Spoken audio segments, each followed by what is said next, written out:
The screen is visible to everyone? Yes sir. चलिए।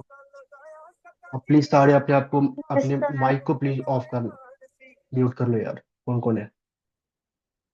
And webcam on करके रखो, जो भी कर सकते हो प्लीज करो। अगेन मैं कह रहा हूँ, जो भी कर सकते हो अपने वेबकैम को ऑन करके रखो। चलिए।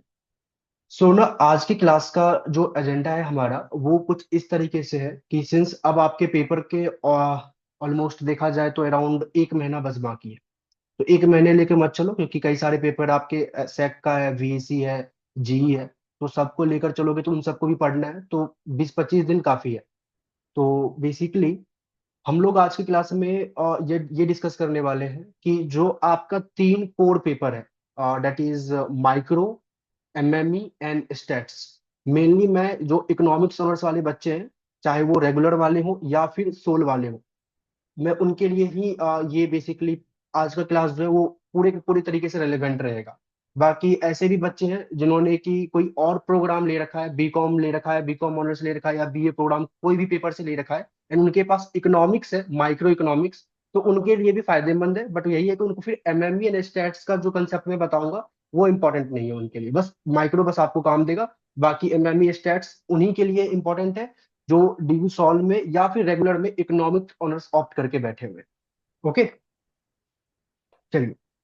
तो सबसे पहले कंसेप्ट ये है हमारे पास, हम लोग डील करेंगे इंट्रो एमएमई से। Intro MME. और आई थिंक इसी में आप लोगों को डाउट भी आ रहा होगा, कई सारे बच्चे प्रॉब्लम भी फेस कर रहे होंगे। ओके। चलिए। सिंस हम लोगों ने पूरा सिलेबस कंप्लीट कर लिया है, मैंने तो हालांकि करवा दिया, आई होप आपने भी कर लिया होगा, इधर कॉलेज की तरफ से या फिर मेरे ही वीडियोस को देखकर, या फिर कहीं और कोचिंग इंस्टीट्यूट आप कर रहे होंगे ज्वाइन, तो वहां से आपने किया होगा।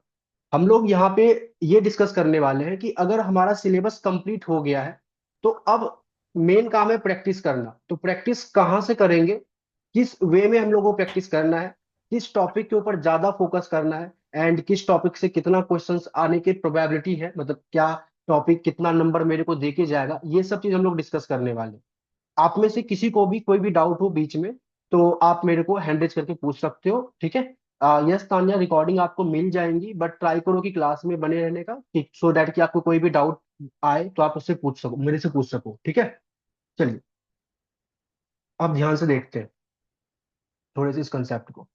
एक बार आप लोग हैंड रेज करोगे, आप में से किन किन स्टूडेंट ने ऑलरेडी ऐप चार्जेस पे करके एक्सेस को अपने पास रखा हुआ है। एवरीवन, जिन जिन लोगों ने ऐप चार्जेस पे करके एक्सेस अपने पास ले रखा है, प्लीज एक बार हैंड रेज कर दें।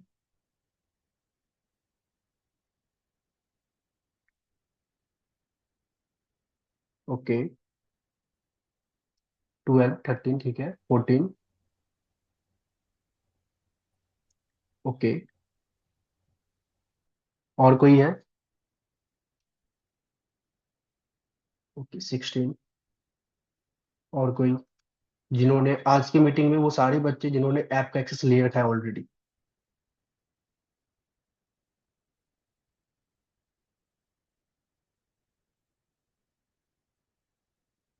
ठीक है, आप लोग अपने हैंड डाउन कर सकते हो। तो देखा जाए तो 50% के अराउंड मैं मान के चल रहा हूँ कि आप लोगों ने एक्सेस ले रखा है, कुछ बच्चे ने तो हालांकि ज्वाइन भी नहीं किया क्लास, ठीक है। चलिए। देखो, सबसे पहले कंसेप्ट जो है आपका, इंट्रो एमएमई की हम लोग बात कर रहे हैं, मैथमेटिकल मेथड फॉर इकोनॉमिक्स की।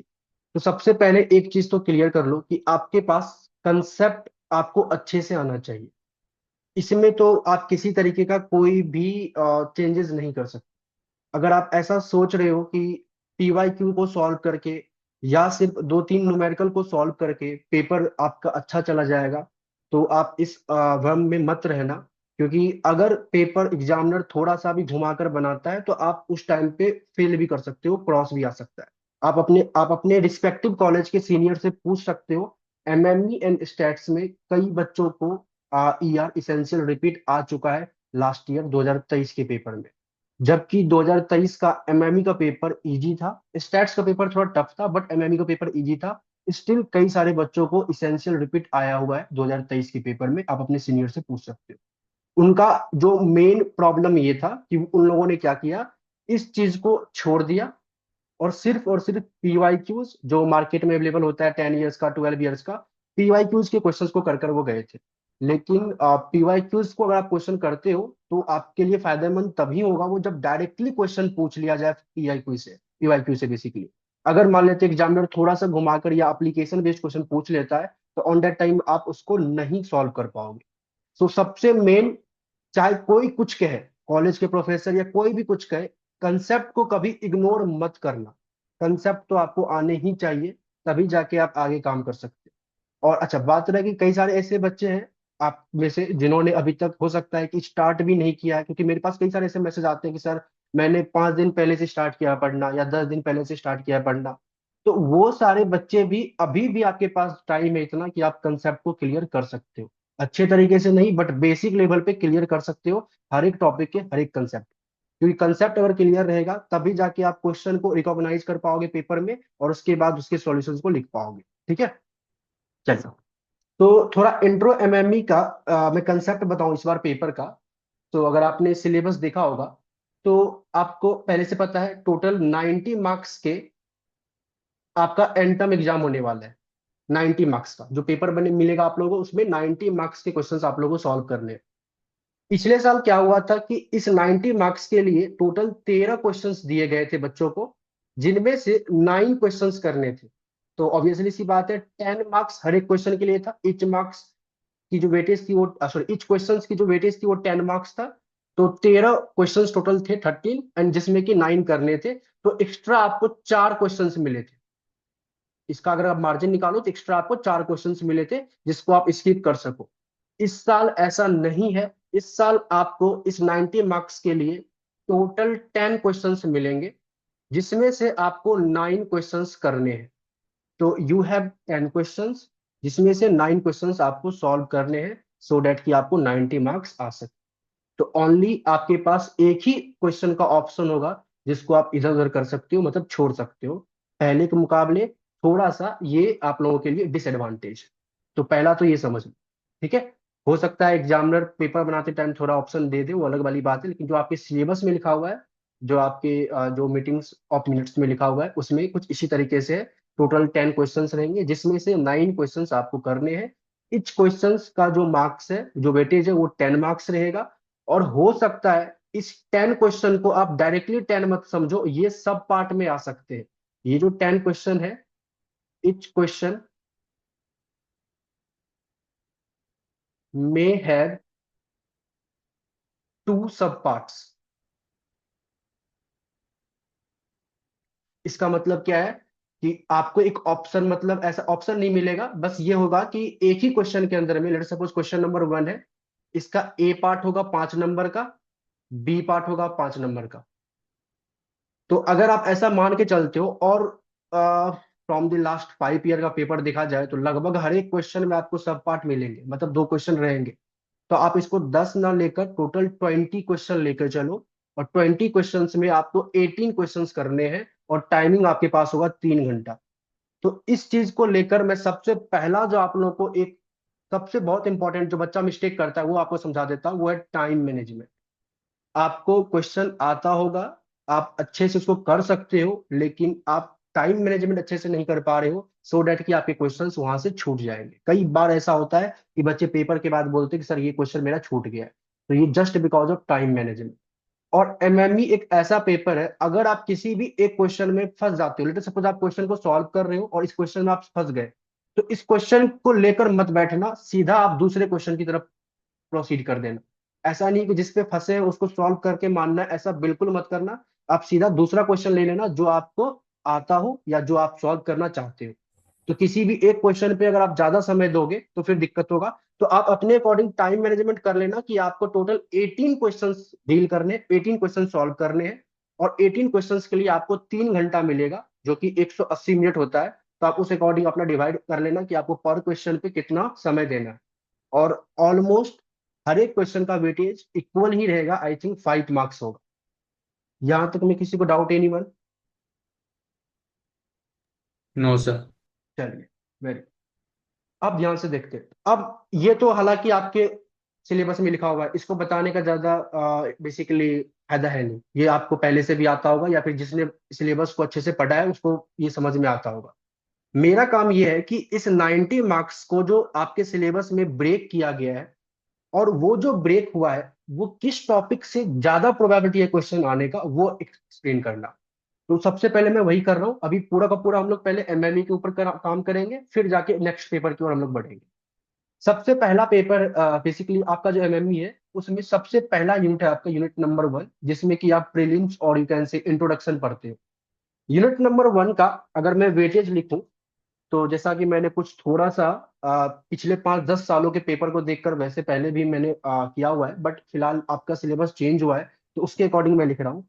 यहां से आपको 15 मार्क्स से क्वेश्चंस आने के चांसेस है।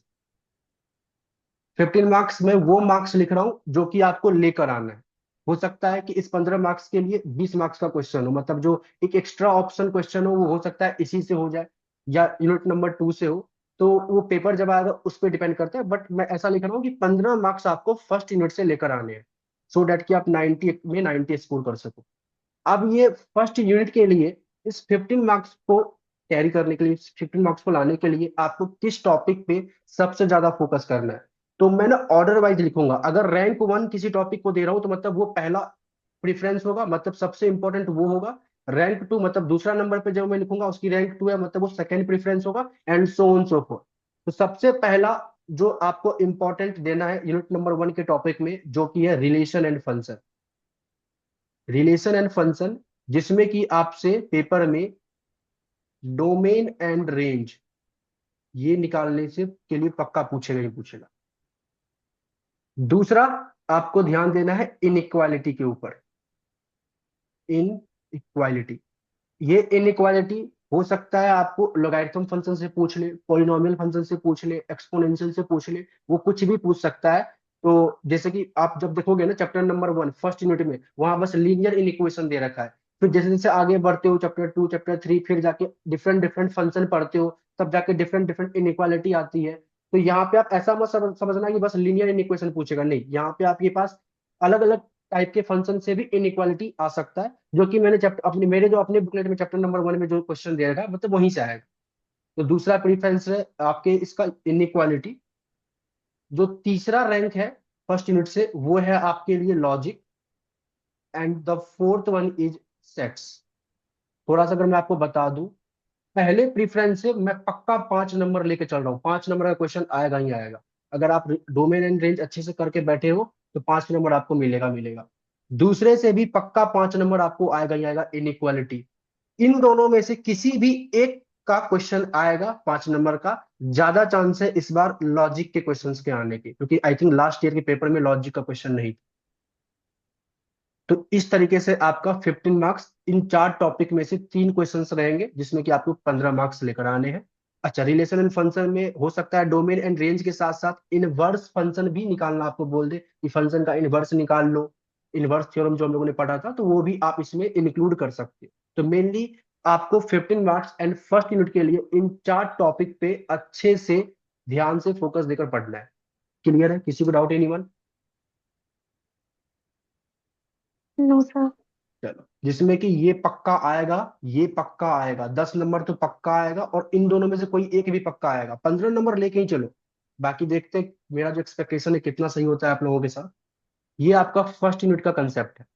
सिमिलरली, जब हम लोग दूसरे यूनिट की बात करें, ठीक है, तो जैसा कि आपको पता है आपका सेकेंड यूनिट सबसे बड़ा यूनिट है, कई सारे टॉपिक इसमें है। तो यहां से आपके पास टोटल 55 मार्क्स के क्वेश्चन आ सकते हैं। 55 मार्क्स, तो एक अकेला यूनिट आपको पास आराम से कर सकता है, और 7 CGPA तक लाके दे सकता है। अब ये 55 मार्क्स में कौन कौन से टॉपिक इंपॉर्टेंट है, कहाँ कहाँ से आएंगे? जो भी टॉपिक मैं लिखूंगा उसके आने की प्रोबेबिलिटी पेपर में 99% है। ध्यान सुनना, मैं उन्हीं टॉपिक को लिख रहा हूँ जिनके आने की प्रोबेबिलिटी 99% है। 1% ही ऐसा चांस है कि उस टॉपिक से क्वेश्चन ना आए, अदरवाइज पक्का आएगा ही आएगा। आप चेक कर सकते हो, जब पेपर आएगा तो मिल ही जाएगा आपको। सबसे पहला जो मैं यहाँ से टॉपिक लिख रहा हूँ, हालांकि मैं थोड़ा ना बुक के अकॉर्डिंग चल रहा हूँ यहाँ पे, ठीक है, तो इसको थोड़ा प्रीफरेंस मत लेकर चलना। लेकिन जैसे बुक में आपका दे रखा है उस हिसाब से मैं लेके चल रहा हूँ। जैसे कि जब आप यूनिट नंबर 2 स्टार्ट करते थे तो सबसे पहले आप पढ़ते थे एनालिटिकल ज्योमेट्री। एनालिटिकल ज्योमेट्री पक्का यहाँ से 5 नंबर का क्वेश्चन आएगा। कैसे आएगा? तो आपको या तो किसी पैराबोला का, हाइपरबोला का, इलिप्स का, लोगारिथम का, एक्सपोनेंशियल का शिफ्टिंग वाला क्वेश्चन दे देगा, या फिर नॉर्मल बोलेगा डायग्राम बनाने को। क्लियर है? चलिए, इसके यस बाद अच्छा, जिनका भी डाउट्स है जो आप चैट बॉक्स में लिख रहे हो, आप लास्ट में पूछ सकते हो अपने डाउट्स को, अगर कोई प्रॉब्लम आप फेस कर रहे हो किसी पर्टिकुलर सब्जेक्ट में तो। चलिए, इसके बाद जो सेकेंड टॉपिक आपको ध्यान देना यूनिट नंबर 2 का, वो है हमारे पास, मैं इस तरीके से लिख रहा हूं, लिमिट, कॉन्टिन्यूटी एंड डिफरेंशिबिलिटी। ये 3 डिफरेंट टॉपिक है, लेकिन क्वेश्चन इन तीनों में से किसी एक ही टॉपिक पे आएगा। या तो लिमिट पे आ सकता है, या तो कॉन्टिन्यूटी पे आ सकता है, या तो डिफरेंशिबिलिटी पे आ सकता है, और आएगा तो 5 नंबर में आएगा, कुछ इस तरीके से। इसके बाद थर्ड वन, जैसे लास्ट ईयर कॉन्टिन्यूटी पे आया हुआ है, तो इस साल ज्यादा चांस है कि लिमिट का क्वेश्चन पूछ ले या फिर डिफरेंशिबिलिटी का पूछ ले, तो ऐसा आप तुक्का लगा सकते हो। बट ऐसा नहीं कि फिर कॉन्टिन्यूटी को आप छोड़ ही दोगे। छोड़ दोगे तो फिर आपको पेपर छोड़ देगा। मतलब पढ़ना आपको तीनों है, लेकिन आप ऐसा कि जैसे मैंने यहाँ पे बोला कि लास्ट ईयर सेट्स का क्वेश्चन आया हुआ है, तो इस बार अगर इन दोनों में से किसी एक को आना है, तो लास्ट ईयर इसका आया हुआ है तो लॉजिक का इस बार आएगा। तो इस तरीके से आप लेके चल सकते हो कि किसी पर्टिकुलर टॉपिक पे ज्यादा ध्यान दो, लेकिन उस दूसरे को छोड़ देना है, ऐसा मैं नहीं बोल रहा हूँ। सिमिलरली यहाँ पे ला यस, प्लीज सारे अपने आप को म्यूट कर लो यार। चलिए, सिमिलरली यहाँ पे मैंने क्या बोला कि लिमिट, क्वांटिटी, डिफरेंस, इन तीनों में से किसी एक का आएगा। लास्ट ईयर क्वांटिटी पे आया हुआ है, तो इस साल लिमिट के आने के चांस ज्यादा है, तो आपको ज्यादा ध्यान लिमिट पे देना है, बट क्वांटिटी डिफरेंसिटी को छोड़ना नहीं है। ठीक है? चलिए, तीसरा आपका टॉपिक है सीक्वेंस एंड सीरीज। यहां से भी आपके पास 5 नंबर का क्वेश्चन आएगा। फोर्थ टॉपिक है आपके पास, दैट इज इलास्टिसिटी। यहां से भी आपके पास 5 नंबर का क्वेश्चन आएगा। फिफ्थ टॉपिक है आपके पास अप्रोक्सीमेशन। यहां से भी आपके पास 5 नंबर का क्वेश्चन आएगा। इसके बाद सिक्स्थ टॉपिक है आपके पास मैथमेटिक ऑफ फाइनेंस। मैं इस साल मुझे लग रहा है कि यहां से डेफिनेटली 5 नंबर का क्वेश्चन आएगा, क्योंकि लास्ट ईयर नहीं आया था। हर साल आता है, लास्ट ईयर नहीं आया था, बट इस साल पक्का फिर आएगा, मेरे को जैसा लग रहा है। Seventh, optimal timing. अगर आप लोग का लक अच्छा रहा तो ऑप्टिमल टाइमिंग के लिए या तो 10 नंबर का भी आ सकता है, या तो 8 नंबर का भी आ सकता है, मिनिमम 5 तो आएगा। मैं 5 लेकर ही चल रहा हूँ। इसके बाद एट, यहाँ पे आपके पास roots of polynomial. Roots of polynomial में आपने कई सारे टॉपिक पढ़े थे। एग्जैक्टली वन रियल रूट निकालना, आईवीटी का कंसेप्ट आपने पढ़ा था, एटलीस्ट वन रियल रूट निकालना, तो ये सब में से कोई भी एक क्वेश्चन आएगा डेफिनेटली। तो रूट्स ऑफ पॉलिनोमियल, ये भी 5 नंबर का फिक्स है। जो टॉपिक मैं यहाँ लिख रहा हूँ ना, वो फिक्स है, वो आना ही आना है। उसमें कोई दौड़ाई नहीं है कि इससे क्वेश्चन नहीं आएगा, पक्का आएगा ही आएगा। मतलब अगर ये सब टॉपिक आप कर रहे हो तो मतलब 5 5 नंबर आप लेकर बैठ रहे हो। तो मेनली मैंने ये 8 ऐसे टॉपिक डाले हैं जो कि कंफर्म है कि यहाँ से क्वेश्चन पूछेगा। और अगर आप ये 8 टॉपिक को अच्छे से मेरी वीडियोस को देखकर या फिर जैसे भी आप पढ़ रहे हो उसको देखकर कंप्लीट करते हो, तो 8 पंचे 40 नंबर आप यहाँ से ला सकते हो। बचा 15 कहाँ से आएगा? तो वो कहीं से भी आ सकता है। वो टेंजेंट रेट ऑफ चेंज से क्वेश्चन पूछ लेगा, या स्लोप को रिलेट करके कोई क्वेश्चन पूछ लेगा। तो वो डिपेंड करता है एग्जामिनर के ऊपर, वो क्या पूछता है। या फिर ऐसा भी हो सकता है कि वो अप्रोक्सीमेशन का 2 डिफरेंट क्वेश्चन पूछ लेगा, या अप्रोक्सीमेशन के क्वेश्चन को 5 नंबर में ना पूछकर 10 नंबर में पूछ लेगा, या ऑप्टिमल टाइमिंग के क्वेश्चन को 5 नंबर में ना पूछकर 10 नंबर में पूछ लेगा, या मैथमेटिक और फाइनेंस के क्वेश्चन को 5 नंबर में ना पूछकर 10 नंबर में पूछ देगा। तो ऐसा हो सकता है। यहाँ पे मैं आपको बता देता हूँ, एक तो approximation, optimal timing and MOF, ये 3 ऐसे टॉपिक है जो कि 10 नंबर वेटेज रखने का भी प्रोबेबिलिटी रखता है। यस जेन, क्या डाउट है आपका? सर मेरे को ये पूछना है कि जो चैप्टर्स आप बता रहे हैं उनमें किस में से एप्लीकेशन बेस्ड आएंगे और किस में से डायरेक्ट क्वेश्चन आएंगे, आप ये भी क्लियर करते जाइए चलो मैं, मतलब हाँ साथ चलो में। मैं भी बता देता हूँ, चलो वेरी गुड, ठीक है। आप ध्यान से देखते हैं, जो आपका रिलेशन एंड फंक्शन है यहां से तो डायरेक्ट क्वेश्चन आएगा, इनइक्वालिटी से भी आपका डायरेक्ट क्वेश्चन आएगा, लॉजिक से हो सकता है आपका एप्लीकेशन बेस्ड क्वेश्चन है। एप्लीकेशन बेस्ड क्वेश्चन मतलब कि एक दो डिफरेंट स्टेटमेंट देगा, जरूरी नहीं कि लॉजिक में हमेशा आपको न्यूमेरिकल टर्म्स में दे दे कि x square is greater than 4, x is equal to 2, ऐसा ऐसा नहीं हो सकता है इधर एक स्टेटमेंट दे दे, इधर एक स्टेटमेंट दे दे, जिसे मान लेते हैं Rohit Sharma is a cricket player and Rohit Sharma is fit. तो ऐसा स्टेटमेंट वाइज भी लॉजिक का क्वेश्चंस आ सकते हैं। तो लॉजिक के लिए आपको एक तरीके से स्टेटमेंट वाइज क्वेश्चंस मिल सकते हैं। अच्छा, इसके बाद मैं आपको बताऊं आगे इसमें, तो इसमें आपके पास एक अप्रोक्सीमेशन का कंसेप्ट आ सकता है एप्लीकेशन बेस्ड। मैथमेटिक और फाइनेंस का क्वेश्चन ऑब्वियसली सी बात है स्टेटमेंट बेस्ड ही होता है, उसको अगर एप्लीकेशन बेस्ड आप नहीं समझो बट स्टेटमेंट बेस्ड आप समझ सकते हो कि डेफिनेटली ये स्टेटमेंट बेस्ड ही होता है। आपको एक सिनेरियो गिवन होगा, उससे आपको निकालनी है वैल्यूज, तो ये डेफिनेटली स्टेटमेंट बेस्ड ही होता है। ऑप्टिमल टाइमिंग जो है ये आपका जो है एप्लीकेशन बेस्ड होगा डेफिनेटली, क्योंकि यहाँ पे आपको कोई एक सिनेरियो दे देगा और आपको बोलेगा कि उसको मैक्सिमाइज करो या फिर मिनिमाइज का भी ऑप्शन आ सकता है। तो एक तो 5 और 6, इसके बाद आपके पास और इनमें से कोई टॉपिक नहीं है जो कि एप्लीकेशन बेस्ड आएगा, सारे के न्यूमेरिकल टर्म्स में ही आएंगे, जैसा आप पढ़ रहे हो वैसा ही आएगा। क्लियर है? अच्छा, एक चीज मैं आपको और बता देता हूँ सबसे इंपॉर्टेंट, वो ये कि जरूरी नहीं है कि जैसे मैं ये बोल रहा हूँ कि ये एनालिटिकल ज्योमेट्री है और आपने पढ़ा था एक्सट्रीम वैल्यू थ्योरम, वो दोनों के डिफरेंट डिफरेंट क्वेश्चन है। हो सकता है दो डिफरेंट कंसेप्ट को मिलाकर एक क्वेश्चन भी पूछ सकता है।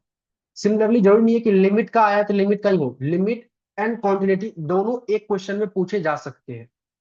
एंड जैसे इलास्टिसिटी है, तो इलास्टिसिटी में भी आपको कोई ना कोई एक अलग तरीके से कोई एप्लीकेशन दे सकता है, जैसे कि आपको बोल देगा कि प्रूफ करो कि जो गिवन फंक्शन का इलास्टिसिटी है वो इक्वल टू 1 हो जाएगा, और इक्वल टू 1 होने का मतलब होता है कांस्टेंट रिटर्न्स टू स्केल।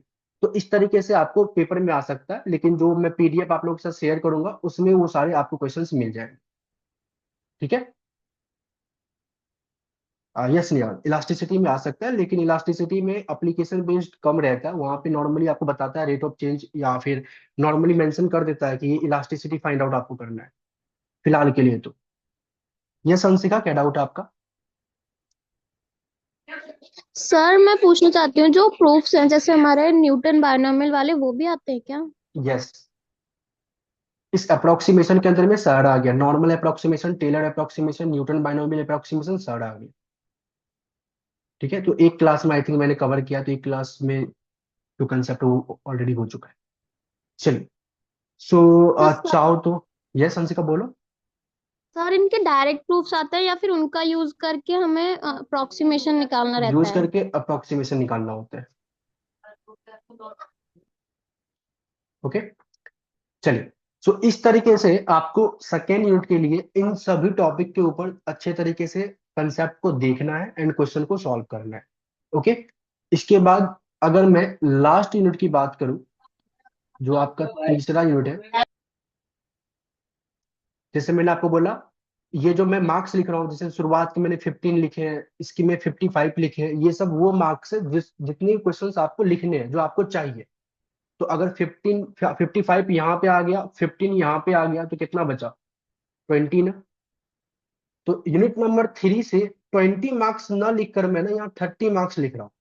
मैं अज्यूम करके चल रहा हूँ कि जो ऑप्शन मिलेगा ना आपको वो तीसरे यूनिट से ही मिलेगा, या फिर ऑप्शन मिले या ना मिले, हो सकता है ऑप्शन आपको ऊपर से मिले, लेकिन यूनिट नंबर 3 से आपको एक ज्यादा तरीके से पेपर में क्वेश्चन आ सकता है, जिसको कि मैं 30 मार्क्स लेकर चल रहा हूँ।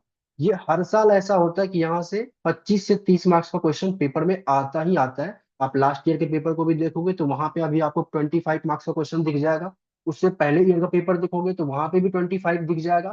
तो 25 तो यूनिट नंबर 3 को मिनिमम लेके चलो। तो मैंने क्या किया, 55 और 15 को तो लेके गया, यहाँ पे मैं 30 लिख रहा हूँ, मतलब टोटल 100 नंबर का पेपर में बना रहा हूँ। ठीक है, 30 मार्क्स में यूनिट नंबर 3 में क्या करना है आपको, एक ही टॉपिक है और उस टॉपिक का नाम आपको पता है, जो कि है extreme value theorem. Extreme value theorem, जिसको मैंने अराउंड एक ही वीडियो में किया हुआ है, बट एक एक्स्ट्रा है, जेंसन इनइक्वालिटी, वो भी आप देख सकते हो। तो इसमें पूछेगा क्या आपसे, लोकल मैक्स एंड मिनी, किसी कोई भी फंक्शन दे देगा, प्रोडक्शन फंक्शन, प्रॉफिट फंक्शन, कुछ भी दे देगा, बोलेगा मैक्सिमा मिनिमा निकालने के लिए, या नॉर्मल फंक्शन दे देगा, बोलेगा मैक्सिमा मिनिमा निकालने के लिए। इंक्रीजिंग एंड डिक्रीजिंग इंटरवल पूछ लेगा आपसे कि जो गिवन फंक्शन है वो कौन से इंटरवल में इंक्रीजिंग होगा, कौन से इंटरवल में डिक्रीजिंग होगा। तीसरा, कॉनकेव एंड कॉन्वेक्स, कोई फंक्शन दे देगा और बोल देगा आपको प्रूफ करो ये कॉनकेव है या कॉन्वेक्स है, या कॉनकेव कॉन्वेक्स कौन से रीजन में होगा, कौन से इंटरवल में होगा, वो बोलेगा आपको फाइंड आउट करने के लिए। Fourth one, point of inflection,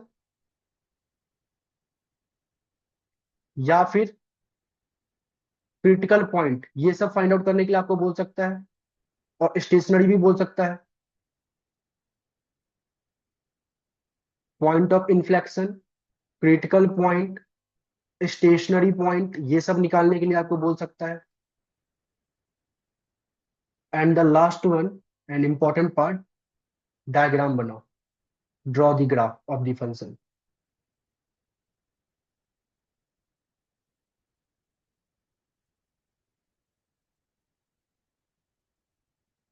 ठीक है।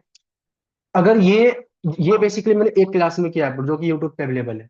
इसको साथ में एक जेंसन इनइक्वालिटी ले सकते हो, आने का होगा तो आ जाएगा, लास्ट ईयर तो नहीं आया हुआ है, बाकी देख लो, अगर आ गया तो करना ही है। ये जेंसन इनइक्वालिटी भी एक तरीके से आपका कॉनकेव कॉन्वेक्स प्रूफ करने का ही तरीका होता है, जहां पे जो आपका डायग्राम है वो शार्प टर्न ले जाए। ये बेसिकली या तो एक क्वेश्चन, या तो दो क्वेश्चन, या तो तीन क्वेश्चन में पूछा जाएगा, और पक्का आपको ये यहाँ से 20 से 30 नंबर देकर जाएगा। मिनिमम 20 तो फिक्स है, और मैक्सिमम 30। और पता है ये एक ऐसा टॉपिक है जो आराम से यहाँ से आप 30 नंबर लेकर भी बैठ जाओगे, क्योंकि सीधा क्वेश्चन होता है, ऐसा नहीं है इसमें ना जो तरीका होता है क्वेश्चन को सॉल्व करने का वो सेम होता है, एकदम परफेक्ट सीधा होता है। जो आप सीख के जाते हो वही यूज करना होता है, ऊपर वाले में थोड़ा चेंजेस करने होते हैं। अच्छा, यूनिट नंबर 2 में ना मैं एक और टॉपिक ऐड कर रहा हूँ, मैंने मिस्टेक कर दिया उस टॉपिक को, दैट इज आइसमटोट्स। लास्ट ईयर नहीं आया था, इस साल आने की प्रोबेबिलिटी 99%, इसको रख लो, आइसमटोट्स। क्लियर है? तो एक तरीके से 10 × 5 50 नंबर का मैंने आपको एक्सप्लेन कर ही दिया है, और लास्ट इंटू यहाँ पे आपके पास ये है। अच्छा, जो एप्लीकेशन बेस्ड क्वेश्चन है वो आपका इसी लास्ट यूनिट से आने के चांसेस है। वो एप्लीकेशन कुछ ऐसा होगा कि मान लेते हैं आपको सिनेरियो दे देगा कि you are the owner of the firm, आपके पास ये प्रोडक्शन फंक्शन है, आप आपको ये निकालना है कि कौन से लेवल ऑफ आउटपुट पे आपकी प्रॉफिट मैक्सिमाइज होगी। तो इस तरीके से आपके पास एक सिनेरियो दे देगा, मतलब ज्यादा घुमाऊ फिराऊ एप्लीकेशन नहीं रहेगा, सिंपल एमएमई में। जैसे जैसे आप आगे बढ़ोगे ना, सेमेस्टर 2 सेमेस्टर 3, तब जाके एप्लीकेशन आता है। यस जिन, क्या डाउट है? सर इनकी प्रैक्टिस तो जो 12th का मतलब अप्लाइड मैथ्स के बुक्स में बहुत सारे एग्जाम्पल्स है, उससे भी कर सकता है ना कर सकते हैं, लास्ट बट आप, यूनिट। हाँ बिल्कुल कर सकते हो, बट मेरे हिसाब से आप टाइम मत खराब करना अपना। जितना आप सीख रहे हो हेमंड के प्रोस्पेक्टिव से उतना करना। और अगर आपने एक्सेस लिया हुआ है तो जो मैं जितना क्वेश्चन दूंगा पीडीएफ में, उतना अच्छे से करके जाना। इसके बाद टाइम बचता है तो दूसरे पेपर पे देना, कि दूसरे पेपर में भी आपको 10 से जीपीए लेके आना है। यस। हाँ, क्योंकि पेपर आपसे पूछा जाएगा इकोनॉमिक्स ऑनर्स जो आप पढ़ रहे हो उसके अकॉर्डिंग। तो इतना भी घुमाव फिराव नहीं पूछेगा एप्लीकेशन बेस्ड, इसके लिए मत डरो। आप लास्ट ईयर का पेपर निकाल के देखना, कोई बड़ी बात नहीं है। मैं आपको दिखाता हूँ, लेटर सपोज, चलो लास्ट में दिखाते हैं, पेपर भी एक बार देखते हैं। यस, आर्यन, कल से जो है प्रीमियम क्लास वाली PDF as well as videos upload होने चालू हो जाएंगे। ओके, सो किसी और को कोई डाउट है? एनीवन? इसके क्वेश्चन ना, इसमें मैंने मार्क्स इसलिए नहीं लिखे, इसके क्वेश्चन कुछ ऐसे आ सकते हैं। क्वेश्चन नंबर 1 आपको दे देगा, एक फंक्शन दे देगा, बोलेगा मैक्स मिनिमा निकालो, इंक्रीजिंग डिक्रीजिंग निकालो, कॉनकेव कॉन्वेक्स निकालो, और एक ही क्वेश्चन पे लिख देगा 10 नंबर। एक क्वेश्चन दे देगा, बोलेगा कॉनकेव कॉन्वेक्स बताओ, ग्राफ बनाओ, और उस पर लिख देगा 10 नंबर। तो इसलिए मैंने इसको वेटेज मार्क्स नहीं, मार्किंग मतलब वेटेज नहीं दिया है। ये किसी भी तरीके से आ सकता है, लेकिन एक क्वेश्चन की जो मैक्सिमम वेटेज है वो 10 है, और मिनिमम तो आई थिंक 5 ही होगी, 5 से कम नहीं पूछा जाएगा इस बार आप लोगों को। यस आर्यन, प्रीमियम जो होंगी वो आपको, अगर आपने जो ऐप परचेज किया होगा ऐप चार्जेस पे करके 2500, उसी में अपलोड होंगी, आपको अलग से कोई पेमेंट नहीं करनी है। यस प्रिंस, बता देता हूँ। तो पहले तो सिलेबस एंड मार्क्स के डिस्ट्रीब्यूशन में किसी को कोई डाउट है एनीवन? और कौन से टॉपिक आपको पता नहीं है, या फिर कौन से टॉपिक में आपको कोई डाउट है, कुछ ऐसा कि सर ये टॉपिक क्या है, ये कहाँ से करना है, कुछ ऐसा, तो आप पूछ सकते हो। यस माही। सर पेपर में प्रूफ्स भी आते हैं क्या? प्रूफ्स आपके एमएमई के पेपर में नहीं आएंगे इस बार।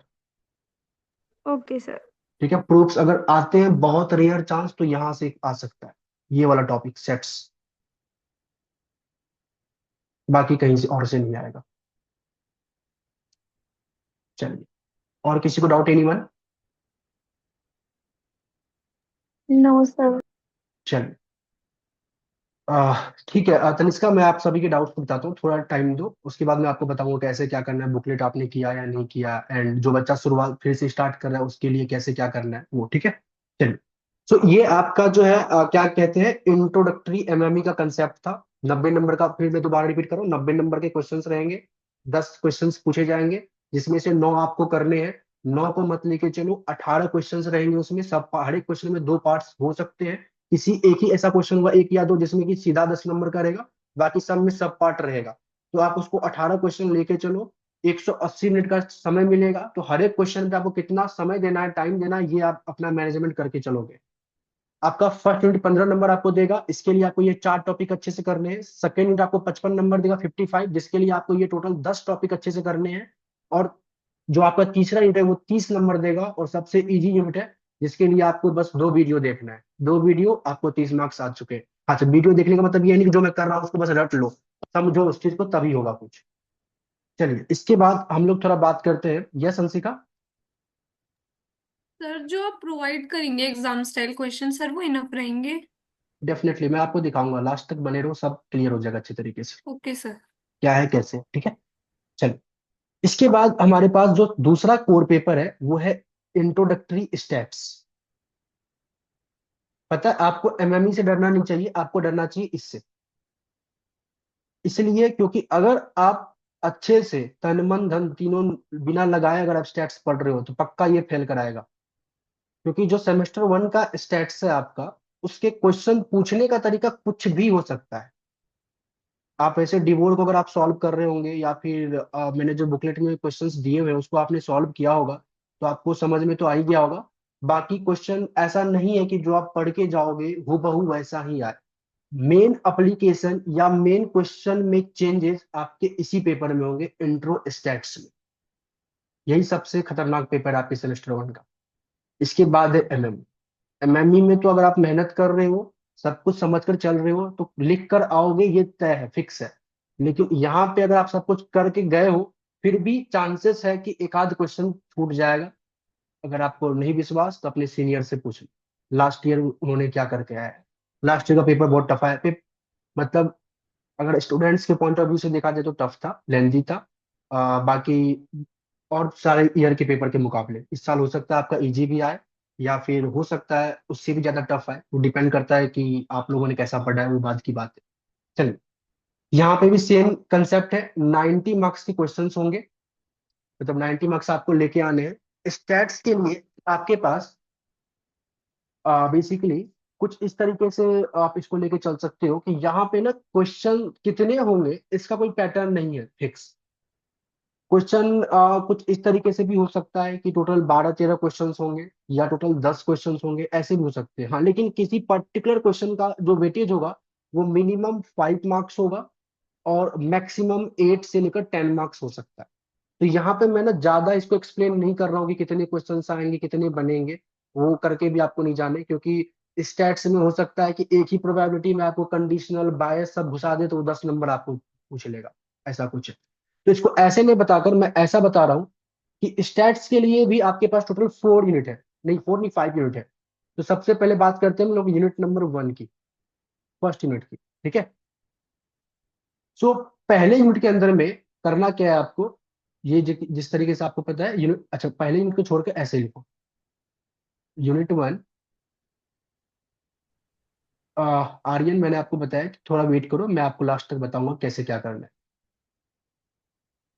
Okay, so unit number 1 and 2, इससे ना आपके पास इस बार पेपर में 20 मार्क्स के क्वेश्चन आएंगे, इन दोनों यूनिट से, यूनिट नंबर 1 एंड 2 से, जिसमें कि आप कुछ इस तरीके से बोल सकते हो कि जो आपका यूनिट नंबर 1 है, यहां से आपको 10 मार्क्स का क्वेश्चन मिलेगा, और इस 10 मार्क्स के लिए आपको कौन कौन से टॉपिक पे ज्यादा ध्यान देना है? ट्रिम्ड मीन पे, दूसरा मीडियन पे, क्वार्टाइल, डिसाइल, परसेंटाइल जो आप पढ़ कर आए हो ये। तीसरा टॉपिक आपके पास आएगा क्या कहते हैं, डायग्राम के पॉइंट ऑफ व्यू से देखा जाए तो दो डायग्राम इंपॉर्टेंट है, histogram and box plot. 99% chance है इन्हीं दो में से कोई एक पूछाएगा। स्टीम स्टीम एंड लेफ ये सब डायग्राम आपको नहीं पूछा जाएगा, ये डायरेक्टली आपके सिलेबस में भी मेंशन है। ओके। और उसके बाद आपके पास है मेजर ऑफ डिस्पर्जन, जिसमें कि आपके पास सैंपल स्टैंडर्ड डेविएशन, या नॉर्मल आप स्टैंडर्ड डेविएशन भी लेके चल सकते हो, तो स्टैंडर्ड डेविएशन से क्वेश्चन आ सकता है।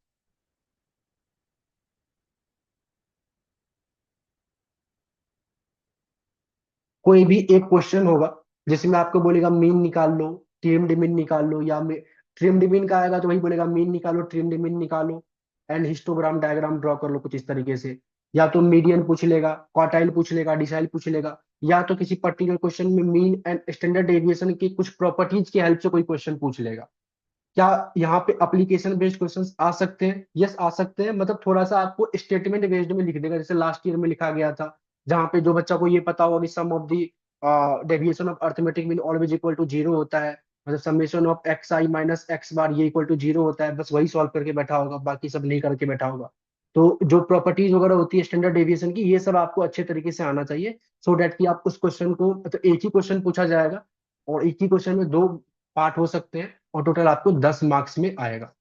सिमिलरली जब मैं यूनिट नंबर 2 की बात करूं आपका, तो यहां से भी आपके पास 10 मार्क्स के क्वेश्चंस आएंगे, और 10 मार्क्स क्वेश्चंस के लिए जो सबसे ज्यादा आपको ध्यान देना, एक तो कंडीशनल प्रोबेबिलिटी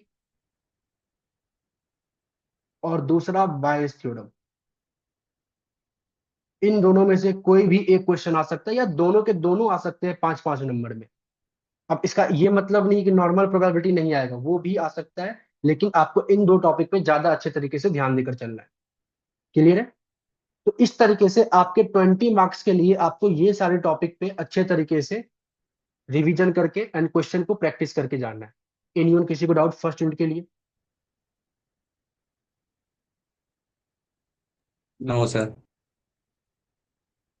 यस निशांत, आप भी कर सकते हो, बट थोड़ा वेट करो, मैं सब बताऊंगा। जिसने कभी कुछ स्टार्ट नहीं किया है कैसे क्या करना है, वो सब भी मैं आपको बताऊंगा आज की क्लास में। बस थोड़ा पहले ये डिस्कस कर लेते करना क्या है आप लोगों को, ठीक है? चलिए, इसके बाद आपके पास है यूनिट नंबर 3। तो जो तीसरा यूनिट है आपका, इससे आपके पास आएगा 20 मार्क्स। ठीक है? तो वैसे तो मैंने जो पढ़ाया है आप लोगों को बुकलेट, मतलब जो मैंने आप लोगों को ऐप के ऊपर में दिया हुआ है क्लासेस, मैं यूनिट नंबर 3 एंड 4 दोनों को साथ में करके गया हूँ। बट मैं आपको थोड़ा समझा दूं, आपका जो तीसरा यूनिट एंड फोर्थ यूनिट है, इसको मैं एक साथ नहीं लेके चलता हूँ, सो डैट कि आपको ज्यादा दिक्कत ना हो। चलिए, तो अगर तीसरा एंड फोर्थ को एक साथ लेके चलेंगे, तो अब इसकी वेटेज हो गई 20 marks from unit number 3 and 30 marks from unit number 4, जो कि टोटल हो गया 50 मार्क्स। अब ध्यान से देखते हैं, ये जो आपके पास 20 मार्क्स आएंगे, ओके, थोड़ा मैं इसको ना ब्रेक करता हूँ। किस तरीके से ब्रेक कर रहा हूँ, ध्यान से देखो। जैसा कि आपको मैंने बोला, यूनिट नंबर 3 से आपको 20 नंबर के क्वेश्चन आ सकते हैं, और इस 20 नंबर के क्वेश्चन के 4 सब पार्ट्स हो सकते हैं, और हर एक क्वेश्चन का वेटेज 5-5 नंबर का हो सकता है। अब क्वेश्चन कैसा आ सकता है? हो सकता है जो क्वेश्चन आपका होगा वो एक तरीके से एप्लीकेशन बेस्ड हो। मैं आपको बताता हूं कैसा application based. Application based question, जहां पे कि लेटर सपोज आपको एक तरीके से एक वेंडर का एक सिनेरियो दे देगा, या एक मैगजीन बेचने वाले का सिनेरियो दे देगा, और आपको बोलेगा एक्सपेक्टेड रेवेन्यू निकालो, या एक्सपेक्टेड प्रॉफिट निकालो, या फिर बोलेगा कि कितनी वो बुक को या कितनी पेपर को सेल करे सो डैट कि उसकी प्रॉफिट मैक्सिमाइज हो, या कितने नंबर ऑफ क्वांटिटी को वो सेल करेगा सो डैट कि उसकी प्रॉफिट मैक्सिमाइज हो। तो इस तरीके से क्वेश्चन आ सकता है, जो कि ऑलरेडी इंक्लूडेड है पीडीएफ में, बुकलेट में भी था आई थिंक एक, और प्रीमियम वाले पीडीएफ में भी है। तो एक क्वेश्चन तो आप यहां से लेके चलोगे, लास्ट ईयर भी आया हुआ है, उससे पहले भी आया हुआ है, उससे पहले भी आया हुआ है, लगातार 3 साल से यहां से एक क्वेश्चन 5 नंबर का आता है। दूसरा दूसरा टाइप से क्वेश्चन क्या पूछ सकता है आपसे, फंक्शनल प्रोबेबिलिटी। मैं यहाँ पे लिख देता हूँ functional probability.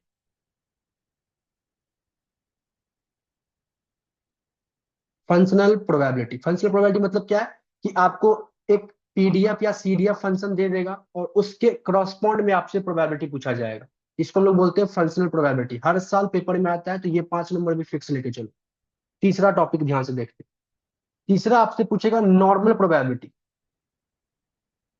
Normal probability distribution कहेगा बनाने के लिए। नॉर्मल प्रोबेबिलिटी डिस्ट्रीब्यूशन मतलब क्या, लेट सपोज एक पॉइंट को 2 बार टॉस करेंगे, मेरा रैंडम वेरिएबल है हेड आना, अब उसका एक प्रोबेबिलिटी डिस्ट्रीब्यूशन बनाओ एंड कुछ क्रॉसपॉन्ड प्रोबेबिलिटी बताओ, तो ये हुआ नॉर्मल प्रोबेबिलिटी। एक स्टेटमेंट दे दिया, उस स्टेटमेंट से आपको बोला कि प्रोबेबिलिटी डिस्ट्रीब्यूशन तैयार करो। हम लोग करके आए हैं डिस्क्रीट रैंडम वेरिएबल में भी, कॉन्टिन्यूस रैंडम वेरिएबल में भी, ठीक है। तो ध्यान देना, ये और ये एप्लीकेशन दोनों अलग है। यहाँ पे प्रोबेबिलिटी का एप्लीकेशन दिया गया है, यहाँ पे आपको एक सिनेरियो एग्जैक्ट देखा जाए तो इसी को एप्लीकेशन बेस्ड कहते हैं। कि आपको एक स्टेटमेंट दे दिया, एक सिनेरियो दे दिया कि आप एक तरीके से बुक वेंडर हो, जहाँ पे आप बुक को बेचते हो, तो आप कितना नंबर ऑफ बुक बेचोगे सो दैट कि आपकी प्रॉफिट मैक्सिमाइज हो सके, तो एक्सपेक्टेड क्वांटिटी बताओ या एक्सपेक्टेड प्रॉफिट बताओ, इस तरीके से। तो वो एक अलग चीज है। और दूसरा प्रोबेबिलिटी डिस्ट्रीब्यूशन अलग चीज है कि आपको एक एक्सपेरिमेंट करना है, उस एक्सपेरिमेंट से सैंपल स्पेस बनाने हैं, उससे डिफरेंट डिफरेंट पॉसिबिलिटी बनानी है और उसके क्रॉसपॉन्डिंग प्रोबेबिलिटी निकालनी है। तो एक ऐसा टाइप का क्वेश्चन आपसे पूछ सकता है पेपर में। इसके बाद and the fourth last one is कि आपसे पूछेगा expectation and variance. I hope सबको पता हो एक्सपेक्टेशन एंड वेरिएंस। हो सकता है ये दोनों आपस में क्लब करके पूछे, या हो सकता है ये दोनों अलग पूछे, तो किसी भी फॉर्म में पूछ सकता है। तो 4 टाइप के क्वेश्चंस आ सकते हैं फ्रॉम यूनिट नंबर 3, और 4 टाइप के क्वेश्चंस को मिलाकर टोटल 20 मार्क्स के क्वेश्चंस होंगे। किसी को doubt, anyone? Sir yes. Sir ये जो फंक्शनल प्रोबेबिलिटी है इसमें वही आएगा ना कि सीडीएफ और पीडीएफ को कैसे कन्वर्ट करना है? हाँ हाँ, फंक्शनल प्रोबेबिलिटी हमारे पास ऐसे होता था ना, एफ ऑफ एक्स करके गिवन होता था, यस सर। फिर यहाँ हाँ। से प्रोबेबिलिटी मालूम करते थे। ये पीडीएफ होता था, F of hmm. Capital x, ये सीडीएफ होता था। तो ये हुआ फंक्शनल प्रोबेबिलिटी। ओके। अच्छा, और किसी को डाउट, एनीवन, ये तीसरे यूनिट के अंदर में? चलिए, अगर तीसरा समझ में आ गया, then we have unit number 4, जो कि मैंने आपको बोला कि ये 30 नंबर का आपका आएगा। और इस 30 नंबर को भी मैं वैसे 6 सब पार्ट में डिवाइड कर रहा हूं, लेकिन मेनली इसको आप 4 में भी लेके जा सकते हो, बट फिर भी मैं 6 में लेके चल रहा हूँ। 1 2 3 4 5 एंड 6। पहला, ये आपका पूरा का पूरा जो 4 यूनिट है ना, इसको आप एक तरीके से प्रोबेबिलिटी डिस्ट्रीब्यूशन के साथ लेके चलो। यहां से आपके ना बात प्रोबेबिलिटी डिस्ट्रीब्यूशन के क्वेश्चंस आएंगे। तो आपने कई सारे डिस्ट्रीब्यूशन सीखे हैं, लेकिन उनमें से कौन कौन सा इंपॉर्टेंट है, किस किस से क्वेश्चन आ सकता है, वो आपको मैं बता रहा हूं। सबसे पहला तो बाइनोमियल डिस्ट्रीब्यूशन, ये करना है आपको। दूसरा आपको करना है, that is basically hyper geometric distribution. तीसरा आपको करना है पॉइजन डिस्ट्रीब्यूशन। ये 3 डिस्क्रीट के इंपॉर्टेंट डिस्ट्रीब्यूशन है। फोर्थ वन आपको करना है यूनिफॉर्म डिस्ट्रीब्यूशन। फिफ्थ वन करना है आपको exponential distribution. And sixth one आपको करना है नॉर्मल डिस्ट्रीब्यूशन। 5 नंबर का क्वेश्चन आपको यहां से आ सकता है, 5 मार्क्स का यहां से, 5 मार्क्स का यहां से, 5 का यहां से, 5 का यहां से, 5 का यहां से, और 6 पंचे 30। लेकिन मैं क्या बोल रहा हूं, ध्यान से सुनो दो अगेन, कि इन जो मैंने यहां से लेकर यहां तक लिखा है, शुरुआत के जो 5 डिस्ट्रीब्यूशन है, जरूरी नहीं कि ये पांचों के पांचों में से आए, इनमें से किसी 3 में से आएगा, आपका 3 या 4 में से आएगा। कोई एक डिस्ट्रीब्यूशन से नहीं आएगा, और उसका जो वेटेज है इस नॉर्मल डिस्ट्रीब्यूशन में जाएगा। तो नॉर्मल डिस्ट्रीब्यूशन को मैं 5 नंबर ना लिखकर इसको मैं 10 नंबर भी लिख रहा हूं, क्योंकि सबसे इंपॉर्टेंट डिस्ट्रीब्यूशन आपका यही है। यहां से 10 नंबर का क्वेश्चन फिक्स है। 10 नंबर का यहाँ, तो बचा 20, तो बचा 20 में से इन्हीं 5 में से किसी 4 डिस्ट्रीब्यूशन को रिलेट करके आपके पास क्वेश्चन आएगा। तो आपको ये पांचों के पांचों और लास्ट में नॉर्मल डिस्ट्रीब्यूशन, 6 को 6 डिस्ट्रीब्यूशन को अच्छे से करना है। बाकी जो आपने पढ़ा है उसको आप ऊपर ऊपर से करोगे तब भी चलेगा। यस, किसी को डाउट था? आई थिंक जेन आपने कुछ पूछ रहे थे आप। ये सब मैं यही पूछ रही थी कि इनमें मतलब डायरेक्ट ही मतलब क्वेश्चन को समझ के और फॉर्मूला हमें पुट करना है, बिल्कुल, वैल्यूज हाँ ऐसे ही बिल्कुल, आएंगे ना? हाँ बिल्कुल, आपको क्वेश्चन रीड करना है, क्वेश्चन को रीड करके समझना है कि वो कौन से डिस्ट्रीब्यूशन को फॉलो करेगा, और उसके बाद फिर आपको सॉल्व करना है। ओके मैं सर। अगेन बोल रहा हूँ, इस पे बहुत अच्छे से करके जाना है इसको। अगर आपका भाग अच्छा रहा तो ये 15 नंबर का भी आ सकता है, ऐसा भी हो सकता है। तो नॉर्मल डिस्ट्रीब्यूशन सबसे इंपॉर्टेंट डिस्ट्रीब्यूशन है आपके सारे डिस्ट्रीब्यूशन में से, क्योंकि आगे जब आप पढ़ोगे सेमेस्टर 2, सेमेस्टर 3, सेमेस्टर 4, हर जगह यही काम आएगा, नॉर्मल डिस्ट्रीब्यूशन। क्लियर है? तो आई होप आपको ये भी आइडिया हो गया हो कि कौन से डिस्ट्रीब्यूशन पे ज्यादा आपको ध्यान देना है, कौन से पे कम देना है, एंड किसको किस तरीके से पढ़ना है, एंड वेटेज क्या है जिसकी। चलिए, तो हम लोगों ने 30, 20, 50, 20, 70 नंबर का खेल हम लोग कर चुके हैं। अब लास्ट यूनिट है आपका, यूनिट नंबर 5, जो कि है जॉइंट प्रोबेबिलिटी डिस्ट्रीब्यूशन, जहां से 20 नंबर का क्वेश्चन आएगा। और मैं ये कह रहा हूं कि जो मैंने आपको ये 4 वीडियोज प्रोवाइड किए हैं, 4 वीडियोज मेरे जो आपको मैंने दिए हैं जॉइंट प्रोबेबिलिटी डिस्ट्रीब्यूशन का, वो 4 वीडियोज को अच्छे से कर लो, बुकलेट के क्वेश्चन अच्छे से कर लो, ये 20 नंबर फिक्स है आपका। क्योंकि इसमें घुमा फिरा के क्वेश्चन नहीं पूछता है, जो क्वेश्चन मैं करा रहा हूं उसी को ही देगा, फंक्शन चेंज कर देगा, सिनेरियो चेंज कर देगा, बाकी वही देगा। जैसे कि मैंने कोरिलेशन निकाला था, याद करो, ax + b cy + d का। अब इसका आपको बोल देगा कोरिलेशन निकालने के लिए, हो सकता है ax + b के जगह पे ux + e लिख दे, कुछ ऐसा लिख दे, लेकिन पूछेगा तो इसी में से घुमा फिरा के। तो इसके लिए आपको ज्यादा कुछ नहीं सोचना है, सिर्फ 4 वीडियोज में जितना मैंने कराया बस उतना ही करना है। मैंने पढ़ाते टाइम भी बोला था कि जॉइंट प्रोबेबिलिटी डिस्ट्रीब्यूशन एक ऐसा डिस्ट्रीब्यूशन है जहां पे क्वेश्चन आपको इस सेमेस्टर में सीधा डायरेक्ट पूछा जाएगा। इसके लिए आपको चिंता नहीं करना, टेंशन नहीं लेना। क्लियर है यस एनीवन, कोई डाउट? No sir.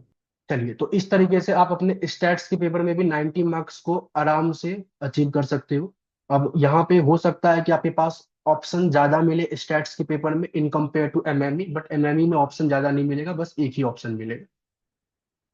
इसके बाद तीसरा एंड लास्ट जो आपका कोर पेपर है, इंट्रो माइक्रो, इसको थोड़ा डिस्कस कर लेते हैं। टू बी ऑनेस्ट, मैंने इसमें एक तरीके से ना अपना 50% भी आप लोगों को नहीं दिया है। मैंने पूरा का पूरा जो अपना बेसिकली फोर्स है वो स्टैट्स एंड एमएमई के करस्पॉन्ड में दिया हुआ है। तो इंट्रो माइक्रो, हालांकि मैंने शुरुआत से आप लोगों को बोला कि खुद से ट्राई करो पढ़ने का, क्योंकि अगर आप सब कुछ कोचिंग के हेल्प से करोगे तो आपको आदत सी पड़ जाएगी। तो होता है ना कि आपको भी बुक पढ़ना आना चाहिए, आगे चल के आप कितना कोचिंग फीस चार्ज का लोगे। बट फिर भी मैंने लगभग सिलेबस आपका लगभग 75% सिलेबस की क्लासेस दी हुई है, 25% मैंने छोड़ा है। तो 25% अभी आप अज्यूम करके चलोगे कि आपको खुद से करना है, बाकी अगर मेरा मूड चेंज हुआ तो मैं उसको भी प्रोवाइड कर दूंगा। क्लियर है सभी को? Yes sir. चलिए, यहाँ पे भी आपके पास 90 मार्क्स के पेपर आएंगे। और अगेन मैं इसमें भी किसी तरीके का कुछ नहीं बोलना चाह रहा हूँ कि कितने क्वेश्चन कितने मार्क्स का होगा, क्योंकि ये डिपेंड करता है आपके एग्जामिनर के ऊपर में। वो 6 नंबर का भी पूछ लेगी, 8 नंबर का भी पूछ लेगा, या 10 नंबर का भी पूछ सकता है, वो डिपेंड करता है उनके ऊपर में। तो माइक्रो के लिए आप कुछ अज्यूम करके मत चलो क्या आने वाला है, मतलब वेटेज क्या होगा। बाकी क्वेश्चन कहाँ से आने वाला है वो अज्यूम कर सकते हो। कैसे, ध्यान से देखो। आपका जो यूनिट नंबर 1 है, इस यूनिट नंबर 1 से आपके पास 15 नंबर के क्वेश्चन आएंगे। इस 15 नंबर को कुछ इस तरीके से आप करो कि जो आपका chapter number 1 and chapter number 2 है, यहां से आपके पास आएगा 10 नंबर का क्वेश्चन, या इसको आप 10 मत दो, चलो 10 नंबर दे दो, ठीक है।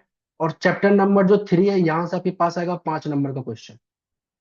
चलो, इसमें से 10 नंबर का क्वेश्चन क्या आ सकता है? हो सकता है आपको 10 प्रिंसिपल में से कोई एक प्रिंसिपल बोल दे एक्सप्लेन करने के लिए। हो सकता है आपको पॉजिटिव एंड नेगेटिव, जो normative, positive and normative economics का जो डेफिनेशन आप पढ़े होंगे अपने कॉलेज में या बुक से, उसमें से कोई स्टेटमेंट दे दे और आपको बोले चेक करो कौन सा पॉजिटिव इकोनॉमिक्स है, कौन सा नॉर्मेटिव इकोनॉमिक्स है। तीसरा, आपसे पूछ सकता है प्रोडक्शन पॉसिबिलिटी फ्रंट आए के बारे में कुछ। तो इन्हीं तीन में से कुछ भी घुमा फिरा के आपसे क्वेश्चन पूछ सकता है। तो आपको बस इन तीनों के ऊपर अच्छे तरीके से बस करके जाना। वैसे मैंने नोट्स आप लोगों को प्रोवाइड कर दिया है फर्स्ट यूनिट का, तो वो क्लियर है। दूसरी बात, चैप्टर नंबर 3 से आपसे क्या पूछेगा, तो अपॉर्चुनिटी कॉस्ट के बारे में, absolute advantage and comparative advantage. इन्हीं तीन में से किसी चीज को घुमा फिरा के पूछ सकता है। क्लियर है? किसी को डाउट? एनीवन? No sir. ये क्लियर है ना? चलिए अब आगे बढ़ते हैं थोड़ा, इसको थोड़ा स्पीडली लेके चलेंगे। इसके बाद है हमारे पास यूनिट नंबर 2। ये जो है, सिंस मैंने यूनिट नंबर 2 एंड 3 को एक साथ कराया है तो मैं इसको एक साथ लिख रहा हूँ, यूनिट नंबर 2 एंड 3। यहां से आपके पास आएगा 55 मार्क्स का क्वेश्चन, और इजी भी होता है, इतना भी टफ नहीं है। इसके लिए करना क्या है आपको, रैंकिंग में दे रहा हूँ। इलास्टिसिटी आपको अच्छे से आना चाहिए, specially mid point method. Number 2, consumer surplus and producer surplus आपको अच्छे से आना चाहिए। Theory based as well as numerical based, दोनों क्वेश्चन दोनों में से किसी भी एक तरीके से पूछ सकता है। तीसरा, third one, price ceiling and flooring, ये भी अच्छे से आपको आना चाहिए। Theory based as well as numerical based, दोनों में से किसी भी एक टॉपिक में पूछ सकता है। फोर्थ वन, आपको टैक्सेशन का कंसेप्ट आना चाहिए। टैक्सेशन में क्या पूछेगा, तो वही डेडवेट लॉस क्रिएट करेगा, या फिर बोलेगा कि कंज्यूमर पे, बायर पे टैक्स लगाया या फिर सेलर पे टैक्स लगाया, तो न्यूमेरिकल भी पूछ सकता है एंड थ्योरेटिकल कंसेप्ट भी पूछ सकता है। थ्योरेटिकल में कैसे टैक्स को रिलेट करके क्या थ्योरी आ सकता है, एक लेफर कर्व हम लोगों ने पढ़ा था। लेफर कर्व एक बार ध्यान से देख कर जाना, हो सकता है पेपर में आ जाए, तो इस चीज को ध्यान रखना। इसके बाद फिफ्थ वन, इसके बाद फिफ्थ वन में आप यहाँ इंटरनेशनल ट्रेड, ये 90% चांस है कि थ्योरेटिकल आएगा, आपको बोल देगा वर्ल्ड प्राइस जो है वो अबव द इक्विलिब्रियम प्राइस है या world price below the equilibrium price है, तो पूरा सिनेरियो एक्सप्लेन करो। तो याद करो जो हम लोग डायग्राम एंड टेबल ड्रॉ करते थे, आफ्टर ट्रेड, बिफोर ट्रेड, वो सब आपको एक्सप्लेन करना है। क्लियर यहाँ तक? ये यस सर। पूरा का पूरा टॉपिक 45 मार्क्स कैरी करेगा, 45 नंबर यहीं से आएगा। 10 नंबर के लिए दो टॉपिक और मैं लिख रहा हूँ, दैट इज पब्लिक गुड्स, और एक होगा आपका एक्सटर्नैलिटीज। इन दो टॉपिक में से आपको 10 नंबर आएगा, तो 45, 10, 55 ऐसे आपके पास आएगा। क्लियर है? चलिए इसके यस। बाद आपके पास एक लास्ट यूनिट है, यूनिट नंबर 4। तो यूनिट नंबर 4 में इस बार खेल गया है, क्या खेल गया है, पहले ने यूनिट नंबर 4 में जो लास्ट ईयर के सिलेबस में ओनली गेम था, मतलब बेसिकली गेम थ्योरी जो आपके पास है, ओनली वो कंसेप्ट था, जहाँ पे आप बेसिकली स्ट्रेटेजी जो वगैरह को प्ले करते थे एंड कुछ थियोरेटिकल टॉपिक्स का काम करते थे। लेकिन इस बार फिर से, मतलब पुराने सिलेबस के अकॉर्डिंग इंट्रोड्यूस कर गया है चैप्टर नंबर 21। ये चैप्टर नंबर 21 इंपॉर्टेंट है। यूनिट नंबर 4 से आपके पास 20 मार्क्स के क्वेश्चन आएंगे। आप ऐसे मान के चल सकते हो कि 12 नंबर का क्वेश्चन आपको यहाँ से मिलेगा, 12 मार्क्स का। और बचा हुआ जो गेम थ्योरी का पार्ट है, आई थिंक वो है chapter number 1 and 2 of Watson. तो मैं नॉर्मली इसको गेम थ्योरी लिख रहा हूँ। ये आपको यहाँ से 8 मार्क्स का क्वेश्चन आएगा। इसमें आप क्या पढ़ रहे थे, कई सारा आपने कंसेप्ट पढ़ा होगा। कंसेप्ट इन द सेंस कि price effect, substitution effect, income effect आपने पढ़ा होगा। तीन डिफरेंट डिफरेंट एप्लीकेशन आपने पढ़ा होगा, वो तीनों एप्लीकेशन इंपॉर्टेंट है, तीनों में से कोई एक एप्लीकेशन पक्का आएगा आएगा, 99.99% चांस है। याद है, किसी ने देखा है चैप्टर नंबर 21 की सारी वीडियोज? Yes sir. उसमें तीन एप्लीकेशन हम लोग करते थे, तीनों में से एक एप्लीकेशन फिक्स है, ये बात ध्यान रखना। और अगर वो आता है तो आपको 6 से 8 मार्क्स अकेला बस एक क्वेश्चन देके जाएगा, और जितना मैंने कराया बस आपको उतना ही करना है। तो इस तरीके से आपको माइक्रो इकोनॉमिक्स के लिए प्रिपेयर करना है अपने आप को, जिसमें कि मैंने क्या नहीं कराया अभी तक मैं आपको बताता हूँ। मैंने आपको एक ये टॉपिक नहीं कराया, गेम थ्योरी 8 नंबर का, ये दोनों टॉपिक नहीं कराया है 10 नंबर का, और ये नहीं कराया चैप्टर नंबर 1 एंड 2। बाकी मैंने सारे कंसेप्ट कराए हैं, और सारे कंसेप्ट के वीडियोज ऐप पेपर में अवेलेबल है। मैं ट्राई करूंगा कि आपको ये नीचे के टॉपिक प्रोवाइड कर दूं, ये 10 नंबर, ये 8 नंबर, बट नॉट नेसेसरी। ये अज्यूम करके आपको अभी फिलहाल तो चलना है कि आपको करना खुद से ही है। बाकी मैं ट्राई करूंगा कि ये 18 नंबर भी आपको मैं प्रोवाइड कर दूं। चलिए, तो इस तरीके से हम लोगों ने क्या डिस्कस किया कि आपके कौन कौन से इंपॉर्टेंट टॉपिक्स है। ठीक है, मैं ट्राई करूंगा सर। ठीक है, सो इम्पोर्टेंट टॉपिक्स क्या है, कहाँ से कितने नंबर के क्वेश्चंस आ सकते हैं, कौन से वीडियोस पे ज्यादा फोकस करना है, कौन से टॉपिक पे ज्यादा फोकस करना है, एंड किस टॉपिक से हम लोग कितना नंबर के मार्क्स को एक्सपेक्ट कर सकते हैं। हो सकता है कई सारे ऐसे बच्चा होता है कि बस पास पास होना है, तो उसके लिए भी हेल्प है। अगर पास पास सब सीखना है तो आपको मतलब पासिंग मार्क्स को टॉपिक कर लेना। अच्छा, मैंने ना एमएमई एंड स्टैट्स में वही सारे टॉपिक लिखे हैं जिसके क्वेश्चन आने फिक्स है, मतलब फिक्स इन द सेंस कि 99.99% चांस है कि उसके क्वेश्चन तो आएंगे ही आएंगे। एक्स्ट्रा कुछ और आ सकता है, एक्स्ट्रा 4 नंबर 5 नंबर 6 नंबर में कुछ भी आ सकता है, वो एग्जामिनर के मन के ऊपर है। बाकी जो मैंने एमएमई पे ये सब टॉपिक लिखा है ना, मैं लिख के देता हूँ कि इसमें अगर मैंने 20 टॉपिक का नाम लिखा है तो 20 में से 18 टॉपिक के क्वेश्चंस आपको पेपर में मिलेंगे, फिक्स है। तो 18 पंचे 90 ऐसे भी होता है। तो इसलिए इसको आप हल्के में मत लेना, और जैसे जैसे मैंने बोला इसको आप इस तरीके से इसको कंप्लीट करके चलना। अब हम लोग बात करते हैं थोड़ा सा उन सभी बच्चों के बारे में जिन्होंने अभी तक स्टार्ट नहीं किया है पढ़ना, वो अब स्टार्ट करना चाहते हैं पढ़ना। कई सारे ऐसे बच्चे होते हैं, ठीक है, सो कई सारे ऐसे बच्चे होते हैं जो कि लास्ट टाइम पे एंड टर्म में स्टार्ट करते हैं पढ़ना, और इवन पिछले 4 साल में कई बार ऐसे सिनेरियो होते हैं। और इसी के लिए क्रैश कोर्स वगैरह भी कई सारे इंस्टीट्यूट में आपको प्रोवाइड भी हुआ किया जाता है, क्योंकि हमें पता होता है कि बहुत बच्चे लेट से ज्वाइन करते हैं या बहुत बच्चे लेट से स्टार्ट करते हैं। अभी भी आपके पास मैं ये लेके चल रहा हूँ, ध्यान से देखो, आपके पास 30 दिन अवेलेबल है, 30 डेज। और अगर मैं एमएमई की बात करूं, इंट्रो एमएमई की, तो इंट्रो एमएमई में टोटल लेक्चर आपके पास आई थिंक 27 है। अगर मैं इंट्रो स्टैट्स की बात करूं तो इंट्रो स्टैट्स में total lecture I think 25 to 27 है, इसी मान के चलते हैं। और अगर मैं इंट्रो एमएमई की बात, सॉरी माइक्रो की बात करूं, अगर तीनों को पेपर को एक साथ लेके चलते हैं, इंट्रो माइक्रो की बात करूं, तो इसमें आई थिंक मैंने 20 लेक्चर्स दिए होंगे या 15 to 20 लेक्चर्स होंगे, ऐसे मान लेते हैं। अगर आप आज से भी पढ़ना स्टार्ट करते हो और पर डे आप एक वीडियो पर पेपर भी देखते हो, तब भी आपके 25 डेज के अंदर में ये पूरा का पूरा कंप्लीट हो जाएगा। 25 क्यों बोले, क्योंकि माइक्रो में 20 दिन में खत्म होगा, तो बाकी का जो 7 दिन है वो इन दोनों को एक्स्ट्रा पढ़ना। तो आराम से आप 25 डेज में कर सकते हो। ये कब कर सकते हो, जब मैं आपको ये मान के चलता हूँ कि आप बहुत लेजी पढ़ रहे हैं, मतलब आप एक ही वीडियो देख रहे हो, ऐसा जरूरी थोड़ी है, आप दो भी देख सकते हो, तीन भी देख सकते हो। तो अगर आप पर डे के हिसाब से 5 घंटे भी डेली देते हो आज से, तो आप आराम से अपने कंसेप्ट को क्लियर कर सकते हो, एज वेल एज जो प्रीमियम पीडीएफ मैं आप लोगों को दूंगा, जो प्रीमियम क्लासेस होंगी, वो क्लासेस होंगी एमएमई के लिए 10 घंटे की, 10 से 12 घंटे की, और स्टैट्स के लिए भी 10 से 12 घंटे की। तो 24 आवर की क्लास ये है। तो इसको कैसे करना है, जैसे मान लेते हैं, मैं प्रीमियम पीडीएफ किस तरीके से मिलेगा मैं आपको समझा देता हूँ।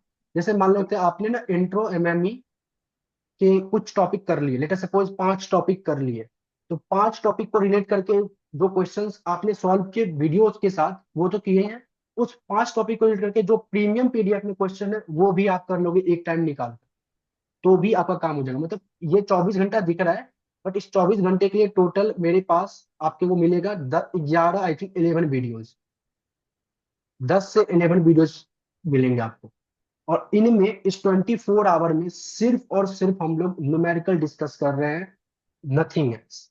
एक टॉपिक बस डिस्कस कर रहे हैं, दैट इज बाइनोमियल अप्रोक्सीमेशन, इसके अलावा कुछ नहीं, सिर्फ और सिर्फ न्यूमेरिकल। यस, आप अपने डाउट्स पूछ सकते हो। सर यस, यस करण बताओ। सर सर माइक्रो में जैसे अगर बैक क्वेश्चंस ही कर रहे हैं तो वो इनफ है ना, मतलब मैन क्यू के? माइनक्यू के बैक क्वेश्चंस आपको एक तरीके से बेस दे देगा, तो वो एनफ है। बाकी कुछ क्वेश्चन जैसे न्यूमेरिकल के टर्म्स में मैंने जो क्लास में कराए, इलास्टिसिटी के करवाए होंगे या फिर टैक्सेशन वगैरह करवाए हैं, तो वो सब करके चलोगे। Yes sir. लास्ट ईयर की 2023 का पेपर बस सॉल्व कर लेना एक बार। सर और स्टैट्स और एमएमए की पीडीएफ अगर कर ली सर मैंने, तो फिर मैं उसको एक बार दोबारा रिपीट कर लूं ताकि हाँ कर कॉन्फिडेंस लो, आ टाइम जाए? है तो बिल्कुल कर लो। कंसेप्ट तो आनी चाहिए, कंसेप्ट रिवाइज करके कर सकते हो। ओके चलिए, सर। तो हमारे पास एक डाउट है आर्यन का, सर प्लीज प्रीमियम बैच अलग से लॉन्च कीजिए, बिकॉज जिसने स्टार्टिंग से पढ़ा है उसको सिर्फ क्या है क्वेश्चन करने हैं, तो उसके लिए अलग बैच लॉन्च करिए जो नहीं आर्यन, मैं आपको एक चीज एक्सप्लेन कर देता हूँ। जो प्रीमियम क्लासेस मैं आप लोगों को इस बार कोर्स के साथ प्रोवाइड कर रहा हूँ, लास्ट ईयर तक वो ऐसा नहीं होता था। वो उन्हीं बच्चों के साथ डिस्कस होता था जो बच्चे सेमेस्टर 2 कंटिन्यू करते थे।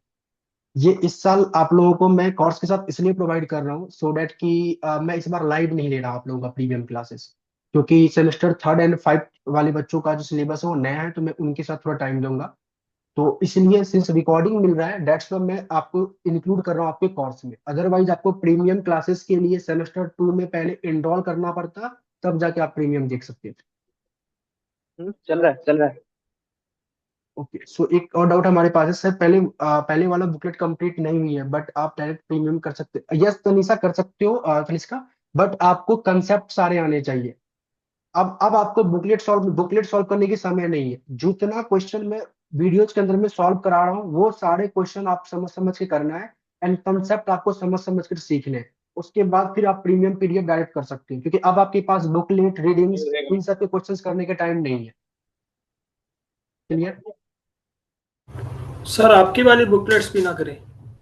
अगर टाइम है आपके पास, अगर आपने सारे कंसेप्ट देख लिए हैं तो कर सकते हो डेफिनेटली। अब कोई बच्चा ऐसा है जो शुरुआत स्टार्टिंग ही अभी कर रहा है, तो उनके लिए तो पॉसिबल नहीं है ना कि बुकलेट भी करे पूरा सॉल्व, फिर पीडीएफ भी, प्रीमियम पीडीएफ भी करे पूरा सॉल्व, तो वो नहीं हो पाएगा। सर माइक्रो का तो मैथ्स लगभग एक 70% हो चुका है, लेकिन मैथ्स का जैसे 2-3 चैप्टर मैथ के और स्टैट्स के 2-3 चैप्टर पे हुए, मतलब स्टैट्स की 2 यूनिट थे और हाँ क्वेश्चन हाँ कंटिन्यू कर रहे हैं। तो हाँ, सर फिर अगर करो करो। 14-15 तक भी कर लें, उसके बाद अगर कंटिन्यू करें सर जो अब डेफिनेटली हाँ, पीडीएफ है। बिल्कुल बिल्कुल। जो बच्चा अगर 15 दिसंबर तक भी पूरे बुकलेट के क्वेश्चंस या अच्छे से बेसिकली क्लास देख सकता है, कंसेप्ट वो पहले वो पूरा कर ले, तब जाके प्रीमियम स्टार्ट करे। ये तो आपके पास 25 जनवरी तक रहेगा आपके पास एक्सेस का। यस। यस सोनल, जो ऑलरेडी ऐप चार्जेस पे करके बैठ चुके हैं, तो जिनके पास अभी एक्सेस है नॉर्मल कोर्स का, उन्हीं के अंदर में प्रीमियम वाली जो मटेरियल्स है वो अपलोड होंगे। तो आप लोगों को अलग से कोई भी पेमेंट नहीं करना। और मैं आपको एक बात और बता देता हूँ, आप में से जो भी पेमेंट कर रहे हो, आप रिग्रेट तो बिल्कुल नहीं करोगे। इनकमिंग सेमेस्टर 2 में भी, या फिर कुछ एग्जाम होने के बाद आपको पता चल जाएगा, आप रिग्रेट नहीं करोगे। अच्छा, एक बार थोड़ा सा प्रीमियम देखते हैं कैसे क्या मिलेगा आप लोगों सर 24 के बाद ऐप पे क्लासेस नहीं दिखेंगी? को। 25 जनवरी। अच्छा ओके सर। ठीक। आपका एग्जाम एग्जाम रिमूव हो जाएगा, तब तक खत्म हो जाएगा। थोड़ा देखते हैं प्रीमियम कैसे, थोड़ा प्रीमियम देखते हैं किस तरीके से मिलेगा, सिंस मेरे पास लास्ट ईयर से ही बनाया हुआ है। तो मैं आपको दिखाता हूँ, जैसे लेट सपोज एमएमई का प्रीमियम क्लासेस का मैं पीडीएफ दिखाता हूँ। सबको स्क्रीन विजिबल है? Yes sir. हाँ देखो, जो एमएमई का आपको प्रीमियम पीडीएफ मिलेगा, टोटल 5 से 6 पीडीएफ मिलेंगे, जिसमें कि हम लोग टॉपिक वाइज, जैसे मैंने आपको अभी टॉपिक सारे लिखवाए थे ना, उसी तरीके से टॉपिक वाइज क्वेश्चंस मिलेंगे। जैसे कि आपको दिख रहा होगा, अभी पहला टॉपिक है इनइक्वालिटी। अब इनइक्वालिटी के देखो ये सारे क्वेश्चंस आपको खुद से सॉल्व करने हैं, इसके सॉल्यूशंस भी आपको मिलेंगे। फिर टॉपिक आ गया मिसलेनियस, इसके कुछ क्वेश्चंस करने हैं आपको मिलेंगे। फिर टॉपिक सेट्स, जिसमें एक्स्ट्रा कुछ नहीं करना, तो मैंने लिख दिया concept which was already done in the live class are enough. फिर टॉपिक लॉजिक है।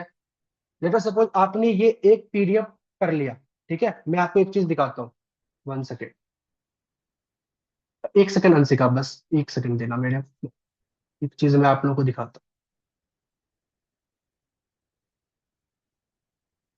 हूँ। Okay insert.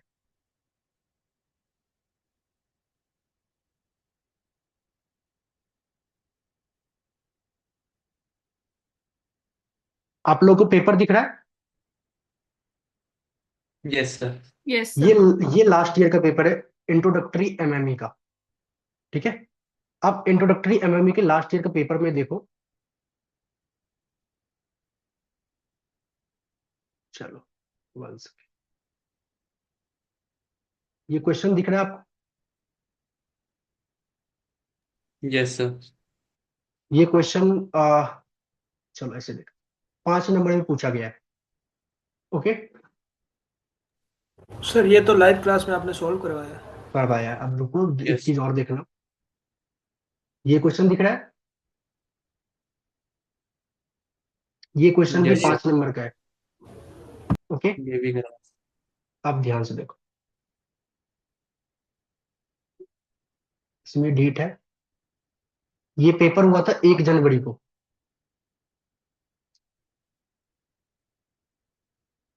बच्चों को प्रीमियम पीडीएफ जो मिला था, आई थिंक लास्ट ईयर, वो मिला था 10 नवंबर को। अब देखो, जो बच्चा ये सॉल्व करके, यही पे यही क्वेश्चन था। Yes sir. 5 नंबर मिसलेनियस में आता ये क्वेश्चन था। Yes sir. तो एक पीडीएफ से 10 नंबर डायरेक्ट आ गया। अच्छा, इसका ये मतलब नहीं है कि जो आप यहाँ सॉल्व कर दो हूबहू दिख जाए। ये लास्ट ईयर वाले बच्चों को लक था कि जो सॉल्व कर रहे थे वो उसको मिल गया। हाँ, लेकिन ये जरूर होगा कि इसी के जैसा आपको क्वेश्चन मिलेगा। क्लियर है? जरूरी नहीं कि जो यस सर। लॉजिक में आप पढ़ रहे हो यहाँ पे वो सेम टू सेम यही मिल जाए, लेकिन इसी के जैसा आपको मिलेगा। तो ये एक तरीके से ना, प्रीमियम पीडीएफ आपको एक तरीके से एग्जाम में जिस टाइप के क्वेश्चंस पूछे जाते हैं ना, उसका पूरा ओवरव्यू आपको दे देता है।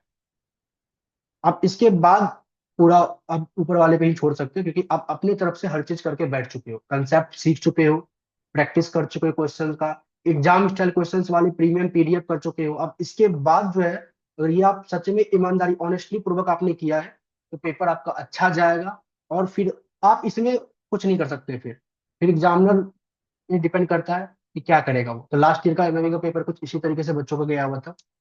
तो कुछ इस तरीके से आपको मिलेगा बेसिकली, क्या कहते हैं, एमएमई की पीडीएफ टॉपिक वाइज। सिमिलरली जब मैं स्टैट्स की बात करूं, ये पहला स्टैट्स, स्टैट्स के जो आपको पीडीएफ मिलेगा वो मिलेगा यूनिट के वाइज, मतलब फर्स्ट यूनिट के। ये पूरे का पूरे पीडीएफ में फर्स्ट यूनिट के क्वेश्चंस हो सकते हैं। आपने कभी भी जितना भी आपने बुक सॉल्व किया, इस टाइप के क्वेश्चंस अभी तक सॉल्व नहीं किए होंगे। आप अगर ओ डीबोर्ड में सर। देखोगे तो डायरेक्टली ऐसे क्वेश्चन आपने नहीं सॉल्व किए होंगे, लेकिन ये पेपर में आपके आए हुए हैं कई बार, मैं दिखा सकता हूँ। तो आपको इस टाइप से क्वेश्चंस आएंगे। ये आपका पहला यूनिट है, मतलब फर्स्ट यूनिट में कैसे क्वेश्चंस आ सकते हैं, वो पूरा का पूरा आपको यहाँ पे दिखा गया है। ये फिर लास्ट ईयर के कुछ क्वेश्चंस हैं, मतलब जो आपके पेपर में आया वो भी मैंने ऐड कर दिए हैं जो इंपॉर्टेंट है। तो यहाँ से आपका पहला यूनिट कंप्लीट होगा। सिमिलरली पहला यूनिट आपका क्या था, ट्रिम्ड मीन, वो सब कंसेप्ट था। दूसरा यूनिट है आपका प्रोबेबिलिटी। तो प्रोबेबिलिटी के लिए फिर इस तरीके से सेकेंड यूनिट का पीडीएफ आपको मिलेगा, जहां पे सिर्फ और सिर्फ प्रोबेबिलिटी के सारे क्वेश्चंस होंगे, नॉर्मल, कंडीशनल, बायस, सारे, मतलब सारे टॉपिक के, जो कि एग्जाम स्टाइल क्वेश्चंस है। मतलब आप जब देखोगे तो कई सारे क्वेश्चंस आपको पास्ट ईयर से मिल जाएंगे। इसको करने के बाद अगर आप पास्ट ईयर करते हो समझ कर, मतलब इसको अगर आपने समझ करके सॉल्व कर दिया प्रीमियम पीडीएफ को, उसके बाद अगर आप पास्ट ईयर ओपन करते हो लास्ट 10 ईयर का कोई भी, तो आप आराम से क्वेश्चन सॉल्व कर लोगे, एक भी क्वेश्चन आपको इधर उधर नहीं मिलेगा। तो इस तरीके से आप सेकेंड यूनिट आपका कंप्लीट हो जाएगा। इसी तरीके से टोटल 5 यूनिट है आपके पास स्टैट्स में। तो 5 यूनिट के आपको मतलब पीडीएफ मिल जाएंगे, 5 नहीं मिलेंगे, मिलेंगे आपको 4, क्योंकि ज्वाइंट के लिए आपको क्लास से ज्यादा कुछ नहीं करना। मैंने जैसा लिखवाया था आपको, ज्वाइंट पॉलिटी डिस्ट्रीब्यूशन जो 4 वीडियोज में कराया है, उससे ज्यादा कुछ नहीं करना। क्लियर है? किसी को डाउट? Any one? यस निहाल, इसके फुल सॉल्यूशन मिलेंगे। सॉल्यूशन दिखाऊं? चलो, लास्ट ईयर वाले बच्चों के साथ जो किया हुआ था वो दिखाओ। सर वीडियो सॉल्यूशन मिलेंगे या फिर पीडीएफ में? पीडीएफ वीडियो दोनों मिलेगा, लेकिन किस? शायद आई थिंक एक पीडीएफ का ना ओनली पीडीएफ मिलेगा, वीडियो उसकी रिकॉर्ड मैंने नहीं की थी। तो एक का बस किस? मिलेगा आपको पीडीएफ सोल्यूशन, बाकी सबका वीडियोस एंड पीडीएफ दोनों मिलेगा। जैसे कि पहला है ना, पहला का, सॉरी ये पहला नहीं, ये रहा पहला का सॉल्यूशन। ये देखो सारे क्वेश्चन सॉल्व किए गए हैं क्लास के अंदर में।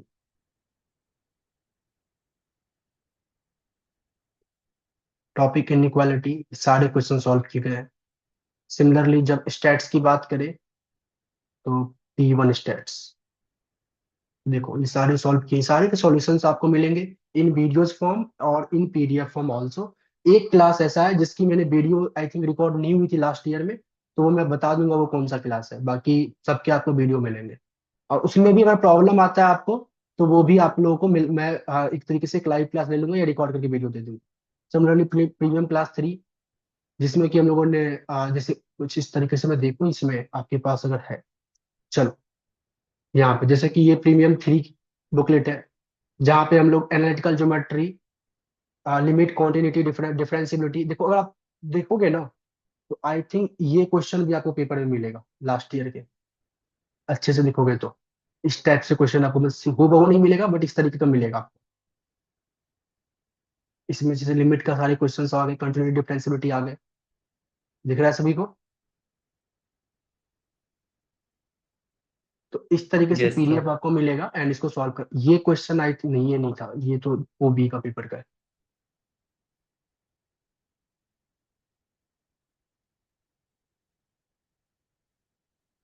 चलिए, तो कुछ इस तरीके से इसमें आई थिंक टोटल 50 60 50 और भी है क्या?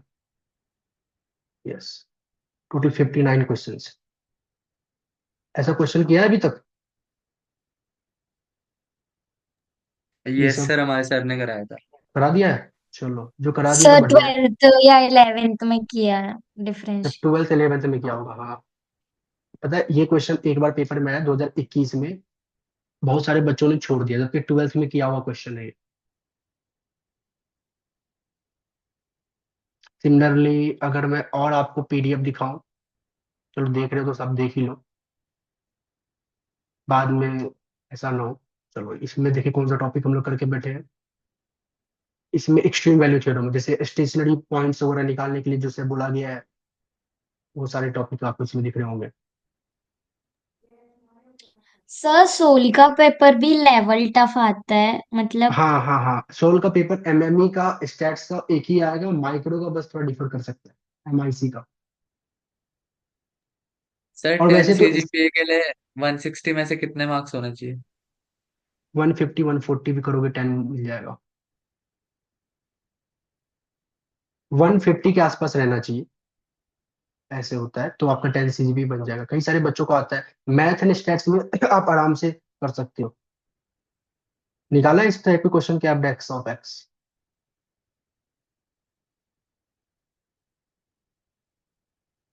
और ये पेपर में आया हुआ बट क्वेश्चन है, ये आया हुआ क्वेश्चन सर है।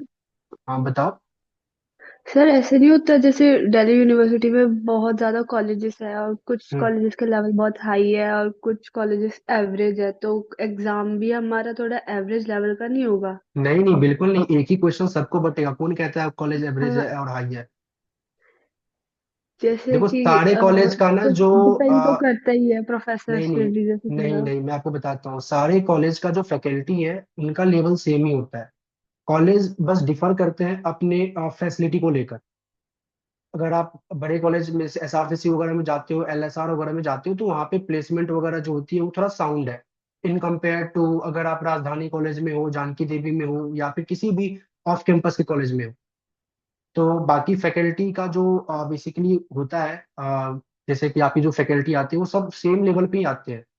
तो पढ़ाई में तो बिल्कुल सेम है। कई सारे ऐसे बच्चे देखे हैं मैंने एसआरसीसी में जो कि नॉर्मल कॉलेज के बच्चों से भी डाउन है, और कई सारे ऐसे नॉर्मल कॉलेज के बच्चे जो 10 में जब पिछले साल मैं आपको बताता हूँ, डीयू के लगभग बच्चों का जो मार्क्स अच्छा आया था वो एआरएसडी कॉलेज के थे।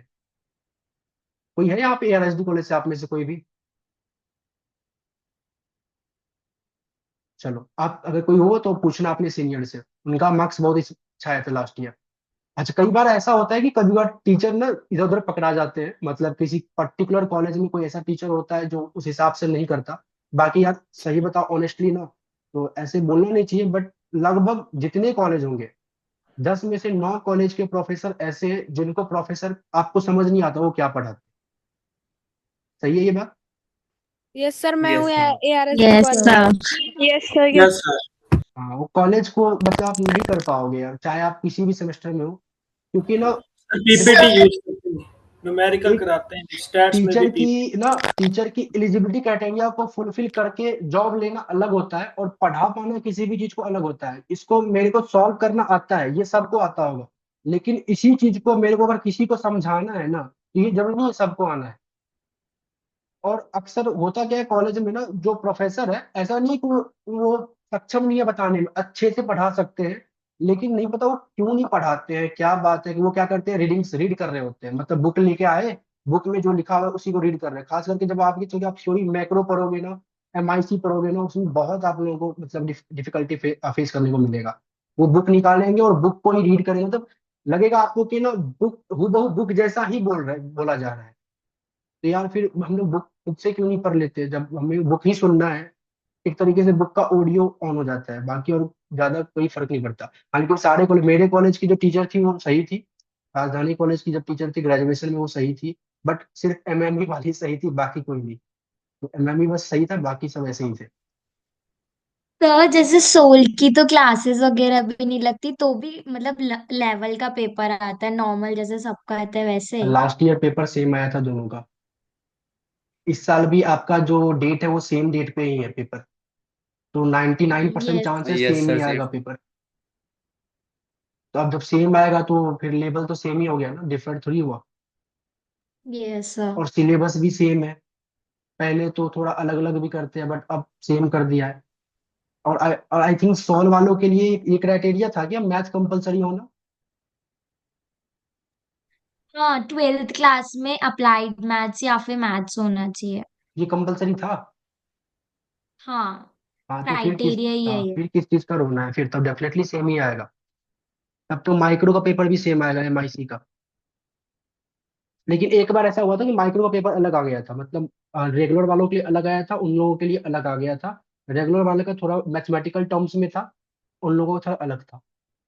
और ये मैंने कौन सा पीडीएफ खोल दिया। चल, और किसी को कोई doubt, anyone, premium class and PDF को लेकर या किसी और चीज को लेकर? सर स्टैट्स का ही है डाउट, क्योंकि जैसे स्टेट्स। आपने बोला ना, हम्म हम्म जैसे आपने बोला ना कि टीचर्स कॉलेज में, तो मेरा भी ऐसे है कि स्टैट्स का ही थोड़ा ऐसा है। तो मैम कोई टेस्ट वगैरह भी नहीं होता या मैम क्लासेस वगैरह भी नहीं लेती, तो मैंने भी उसके ऊपर ऐसा जितना ध्यान नहीं दिया, हम्म। बहुत कम कम किया है मतलब। तो मुझे उसी में डर लग रहा है। हाँ नहीं, डरना, देखो डरना तो किसी में नहीं है, लेकिन थोड़ा मेहनत तो करना पड़ेगा। आप क्या करो, इनिशियल जैसे जैसे मैंने क्लास करवाए हैं ना, क्लास को अच्छे से देखो, वन बाय वन।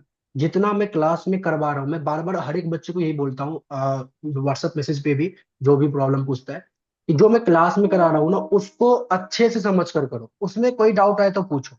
क्लास में जो मैं करा रहा हूँ उसको अच्छे से समझ के करो, उस क्वेश्चन, जो भी क्वेश्चन करा रहा हूँ उस क्वेश्चन को समझ के करो। इतना करने के बाद आप क्या कर सकते हो, जो प्रीमियम वाली पीडीएफ है उसको सॉल्व कर सकते हो। तो आपका पेपर अच्छा जाएगा, डेफिनेटली अच्छा जाएगा, लेकिन कंसेप्ट आपको आना चाहिए। कई बार पता क्या होता है, बच्चा प्रैक्टिस क्वेश्चन का बहुत कर लेता है लेकिन कंसेप्ट भूल जाता है बीच बीच में। तो वो नहीं होना चाहिए, कंसेप्ट तो आना ही चाहिए। आज की क्लास की मैंने स्टार्टिंग में पहले कंसेप्ट वर्ड लिखा था, कंसेप्ट तो आना चाहिए, उसके बाद ही आप आगे अच्छे से कर सकते हो। और 27 वीडियोज है, अगर पर डे के हिसाब से दो दो कर भी करोगे ना तो आराम से 15 दिन में हो जाएगा। तो मेरे हिसाब से ये अभी अभी टेंशन लेने की जरूरत नहीं है, अभी बस मेहनत करो।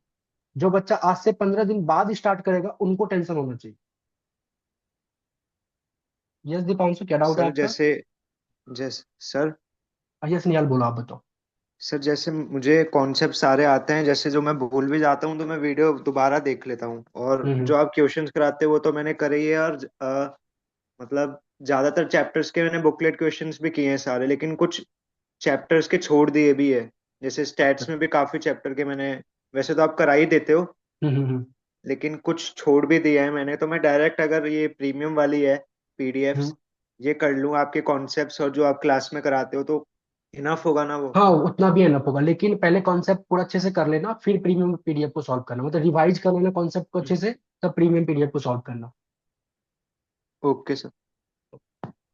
यस दीपांशु, क्या डाउट है आपका? सर प्रीमियम जो क्लासेस हैं उनकी जो क्वेश्चंस की पीडीएफ है वो अपलोड ग्रुप में होंगी? ग्रुप पे नहीं होंगी, वो ऐप के ऊपर में ही होंगी। सारी प्रीमियम की जितनी भी मटेरियल है, सॉल्यूशन, पीडीएफ, वीडियो, सब ऐप पे ही होंगी। सर फिर वो लॉक होंगी ना? हाँ सारे लॉक ही होंगे, वो तो मैंने ऑलरेडी पहले से बोल रखा है, प्रीमियम वाली पीडीएफ वो लॉक ही रहेंगी। Okay sir. एनीवन, और किसी कोई सर जो डाउट? अनपेड सर वाले हैं, हम्म। सर जो अनपेड वाले हैं आपने जो जॉइंट प्रोबेबिलिटी वाला डाला है वो आपने डायरेक्ट मतलब उसके पहले का कॉन्सेप्ट वीडियो नहीं डाला है, डायरेक्ट डाला है, तो उसमें समझ ही नहीं आ रहा कि नहीं, आप मैंने क्या कॉन्सेप्ट वाले करा भी रहे हो। डाले। मैंने इस बार जो जॉइंट वाला डाला था, अगर मैं लाइव क्लास हाँ। ले रहा हूँ तो लाइव क्लास के बाद अगर मैं अपलोड कर रहा हूँ रिकॉर्डिंग, जब लॉक होने के बाद की मैं बात करूँ, जब मैंने सारी वीडियोज लॉक करवा दी, उसके बाद जो क्लास में लाइव ले रहा हूँ वो बस लॉक होके अपलोड हो रही है। और जो मैं recording pre recorded lecture upload कर रहा हूँ, तो मैं शुरुआत के 3 दिन, एटलीस्ट 3 दिन उसको अनलॉक रख रहा हूँ। आई थिंक सबको पता होगा, मैं मैसेज भी करता हूँ बार बार कि शुरुआत के 3 दिन, या माइक्रो का मैंने 1 वीक रखा था, 6-7 वीडियोस थी, तो मैं रख रहा हूँ पहले कुछ दिनों तक अनलॉक, फिर बाद में उसको लॉक कर रहा हूँ। सर जिनके पास सब्सक्रिप्शन है उनके लिए तो वो अनलॉक ही होगी ना। हाँ, 25 जनवरी तक वो ऐप के ऊपर रहेगा, अनलॉक रहेगा। ठीक है। Sir yes. Yes Anshika. Sir एक सिलेबस से बाहर है क्वेश्चन सर। हाँ बताओ। सर अगर एसओएल से रेगुलर में लेना हो एडमिशन सर उसके लिए क्राइटेरिया क्या है? नहीं, दोबारा लेना पड़ेगा, ऐसे नहीं ले सकते आप। अच्छा ओके सर। हाँ, आप सर बट रेगुलर से, माइग्रेशन में पॉसिबल माइग्रेशन सॉल्व से रेगुलर में पॉसिबल है। है? Yes sir. तो आप एक बार चेक करना, क्योंकि टू रेगुलर डिफरेंट कॉलेज में आप जा सकते हो, लेकिन सॉल्व से रेगुलर में देखना, एक बार आंसर ट्राई करना। पॉसिबल है, बस अच्छा। 8+ सीजीपीए होना हाँ, तो चाहिए। फिर हाँ, इस तरीके से होना चाहिए, क्योंकि कई बार ऐसा भी होता है कि कई कॉलेज तो जो माइग्रेशन होता है, इंटर कॉलेज माइग्रेशन, वो अलाउ भी नहीं करते। जैसे उसमें से कई सारे कॉलेज हैं, जैसे कि मेरा खुद का राजधानी कॉलेज है, तो वो अलाउ नहीं करते ये सब माइग्रेशन, तो वो पहले आपको पता करना होगा अच्छे तरीके से। Okay sir. तो देखो, अब बाकी सारे बोल रहे हैं तो यस होगा, डेफिनेटली होगा। फिर आप 8 CGPA लेके आओ, जो माइग्रेट कर लो और माइग्रेशन ले लो, और क्या होगा। हाँ, ओके। चांसेस कम होंगे, क्योंकि ना कॉलेज बहुत कम, क्योंकि ऐसे बहुत बार ऐसा बच्चा हुआ है जो रेगुलर से रेगुलर में माइग्रेशन नहीं मिला है बहुतों को, बट देख लेना, क्या पता रेयर चांसेस मिल जाए आप लोगों को। और हो भी सकता है, पता है क्यों? क्योंकि कई बार ऐसा होता है कि कुछ कॉलेज के सीट्स बहुत खाली होते हैं, तो वहां पे आपको मिल सकता है। लेकिन आप लोगों को एनओसी कौन देगा? अगर 16 वाले बच्चे माइग्रेशन लेते हैं तो एनओसी कौन देगा? No objection letter. सर सोल की बिल्डिंग में जाना पड़ता है सोल वाले को। वो दे देते हैं? मतलब आपको ये सर आइडिया है, ऐसा मतलब किस? तो इसका सोल का कोई वैसा idea। अच्छा, चलो ट्राई करना, लेकिन वो आई थिंक अगले 1 साल के बाद होता होगा, फर्स्ट ईयर करने के बाद, सेकेंड ईयर में जब आप एडमिशन लोगे, मतलब यहाँ यस जाओगे, सर। तब यस तब सर, होगा। दोनों सेमेस्टर में लगभग 8+ सीजीपीए होना चाहिए उसके हाँ, बाद। तब होना चाहिए। आयुष सर नहीं, माइक्रो के नहीं मिलेंगे, बट एक पीडीएफ में माइक्रो का अपलोड करूंगा, जिसमें कुछ क्वेश्चंस होंगे एंड कुछ क्वेश्चंस इसको स्किप भी करना होगा, वो मैं बता दूंगा, तो माइक्रो के भी होंगे। यस। सर अगर मतलब गॉड फॉरबिड अगर किसी एग्जाम कोई पेपर हम क्लियर ना कर पाए तो उसके बाद क्या प्रोसीजर होता है? अगर आप नहीं कर पाते हो तो आप दोबारा से उसका, जैसे फर्स्ट सेमेस्टर में किसी पेपर में बैक आपको आता है, इसेंशियल रिपीट आता है, तो उसका आप थर्ड सेमेस्टर में रिपीट दे सकते हो।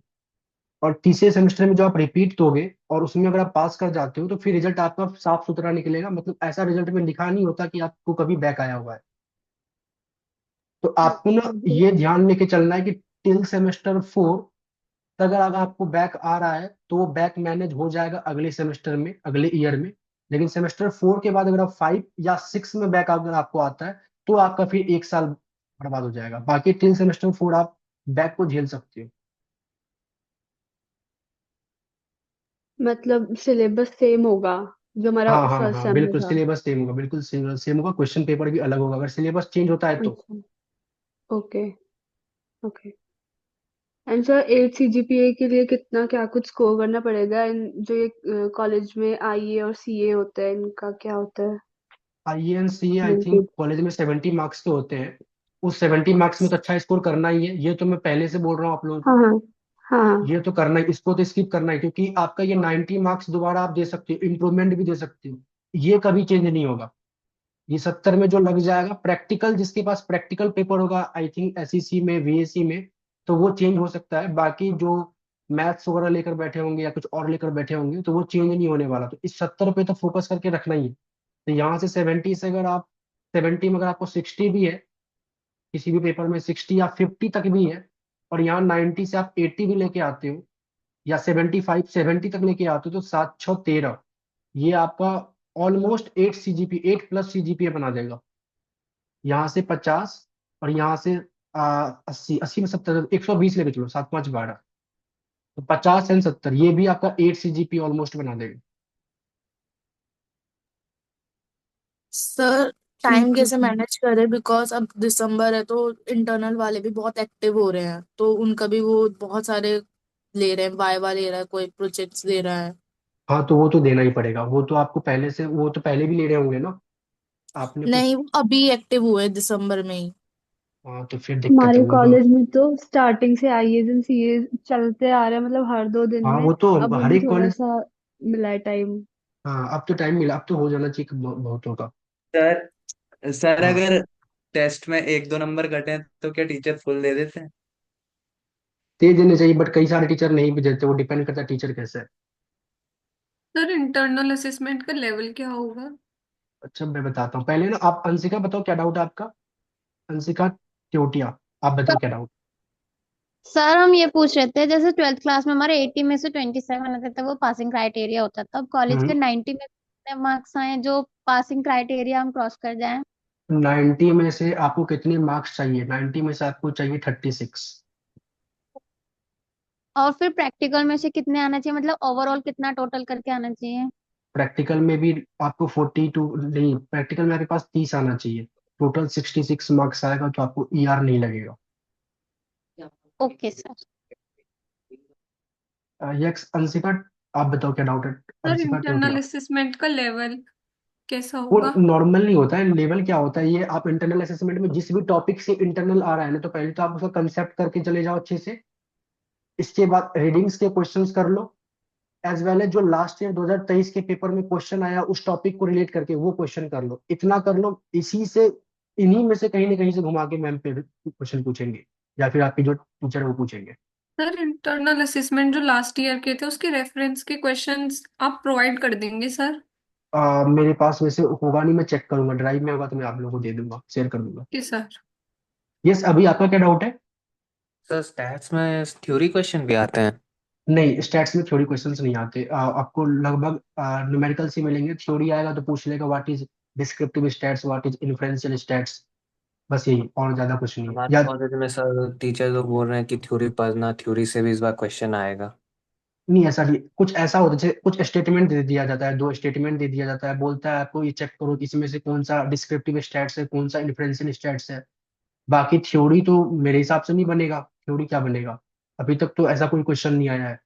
आपके इंटरनल में कुछ थ्योरी पूछा है ऐसा?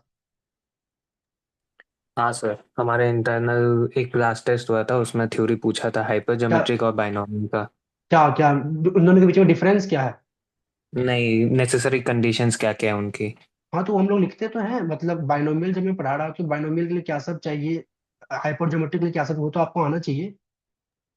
हाँ वो तो आता बेसिक था। प्रॉपर्टीज तो आपको आना चाहिए ना, वो तो पूछ सकते हैं आपको नॉर्मल डिस्ट्रीब्यूशन में। बेसिक प्रॉपर्टीज वो पूछ सकते हैं, तो ऐसा कुछ नहीं है, बट देखो क्या होता है, लेकिन 90% चांस में नहीं पूछा जाता है, बट फिर भी वो आना चाहिए आपको। ये संशिका बताओ क्या डाउट है आपका। सर हम ये पूछ रहे थे, जैसे स्टैट्स में हमारा प्रोबेबिलिटी वाला चैप्टर, उसमें हमने एग्जाम्स करे थे तो उसके हमने प्रूफ करे थे ना, आपने कराए थे, हाँ तो वो प्रूफ भी आते हैं पेपर में, क्योंकि आ हमारा जो सकते हैं, टीचर है वो वो आ वो सकते हैं, एग्जाम आ proof use सकते हैं, एक बार करते आया हैं। हुआ है वो। ठीक है हमारी मैम प्रूफ से प्रूफ कराती है, न्यूमेरिकल एक भी नहीं कराती, तो वो कहती है प्रूफ्स आते हैं। नहीं नहीं प्रूफ्स आते नहीं, आप 10, ऐसा नहीं है, कभी कई कई बार ऐसा होता है कि कोई पेपर में आ जाए ये अगियोम का, लेकिन ये आया हुआ है, एग्जाम आया हुआ है, तो ये एक बार देख के जाना आप लोग, ये आया हुआ है। Okay. ठीक है। प्रूफ मतलब ये होता है जैसे ज्वाइंट क्वाड्रेटिक डिस्ट्रीब्यूशन में कोरिलेशन निकालो, कोरिलेशन का प्रूफ करो, या प्रूफ आपको बोलता है कि प्रूफ करो sum of the first and natural number का अर्थमेटिक मीनिंग ये आएगा, ये सब तो आप करके बैठे हो, ये सब न्यूमेरिकल का ही पार्ट है। सर ये वाले प्रूफ तो मतलब ये तो न्यूमेरिकल क्वेश्चंस में आते हैं, जो डायरेक्ट इस वाले क्वेश्चन इक्वेशन के इसके प्रूफ करो। पर जो बुक्स में लाइक एग्जाम, मतलब जो प्रॉपर्टी है हमारी, जैसे वो नहीं प्रोबेबिलिटी आएगा, जीरो। वो नहीं आएगा, वो नहीं आएगा यार, वो नहीं आएगा, वो सब हाँ नहीं आएगा। मैम, वाले प्रूफ्स कराती हैं जो बुक में हमें प्रॉपर्टी के रूप में दे रखे हैं ना, हाँ उनके तो बुक प्रूफ्स से कराती लिखवाती है, कॉपी पेस्ट करती होगी वो। हैं। और वो प्रूफ्स कहती हैं कि इन पे फोकस करो, ये आएंगे। नहीं ऐसा नहीं होना चाहिए, वो नहीं आना चाहिए। जैसे एक्जियोम वगैरह आ सकता है, नॉर्मल जैसे जो स्टैंडर्ड डेविएशन के प्रॉपर्टीज वगैरह वो आ सकते हैं, जैसे कि अभी ने बोला, फिर वो डिफरेंट डिफरेंट डिस्ट्रीब्यूशन के जो प्रॉपर्टीज है वो सब आ सकते हैं। लेकिन कोई रिजल्ट आ जाए प्रूफ में, वो नहीं होगा। वो आपका इकोनॉमेट्रिक्स के पेपर में आएगा, सेमेस्टर 4 में। सेमेस्टर 4 का जो पेपर होता है इकोनॉमेट्रिक्स का ना, उसमें ये सब प्रूफ ही प्रूफ आता है। मतलब रिजल्ट ही, जो आप थ्योरम पढ़ रहे हो, जो थ्योरम अप्लाई कर रहे हो, वो थ्योरम कैसे आया वो सेमेस्टर 4 में पूछा जाता है। बट अभी तो नहीं होगा ऐसा। यस सर करण, एक सेकेंड। करण आप बताओ क्या डाउट है।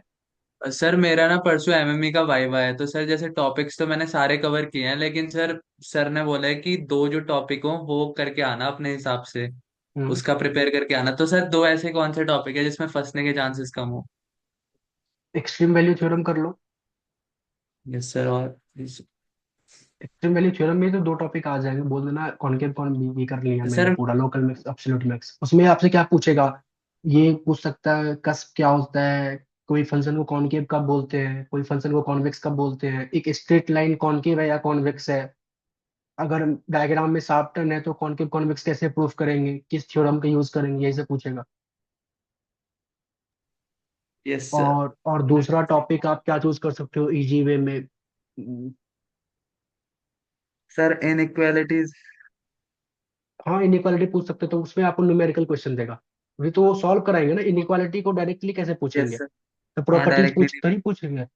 तब ये पूछ देंगे माइनस से मल्टीप्लाई करेंगे तो क्या होगा, यही सब होगा। बाकी वो सॉल्व करा देंगे कि एक क्वेश्चन देंगे, बोलेंगे सॉल्व करने। Yes sir. हाँ। कस पता है क्या होता है कस। Sir no. ये पूछता है एक्सट्रीम वैल्यू थ्योरम बोलोगे तो, अगर टीचर आपका अच्छा तो यही पूछेगा।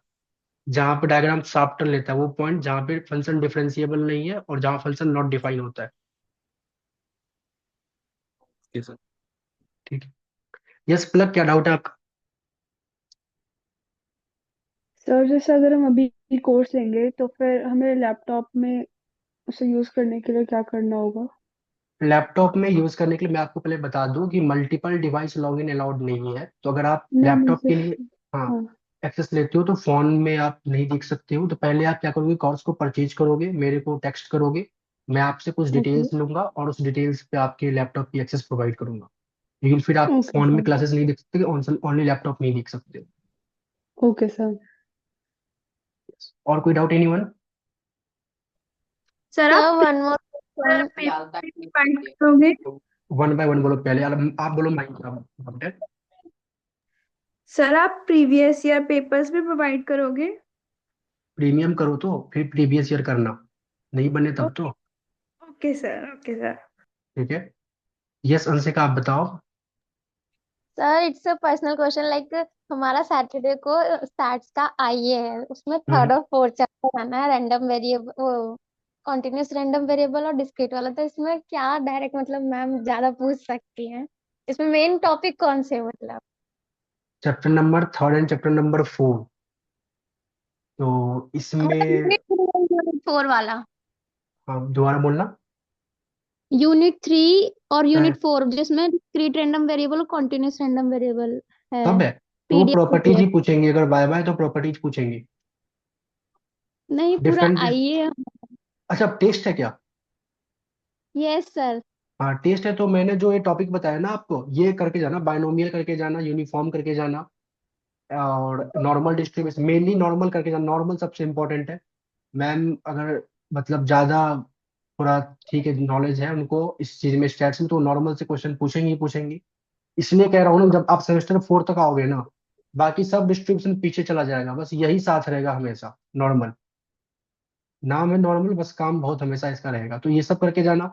बाकी आप नॉर्मल जैसे कि कॉन्टिन्यूअस के जो क्वेश्चंस को सॉल्व करते हैं वो कैसे करते हैं, वेल डिफाइंड कैसे प्रूफ करते हैं, डिफरेंट डिफरेंट प्रोबेबिलिटी कैसे फाइंड आउट करते हैं, ये सब करके जा सकते हो।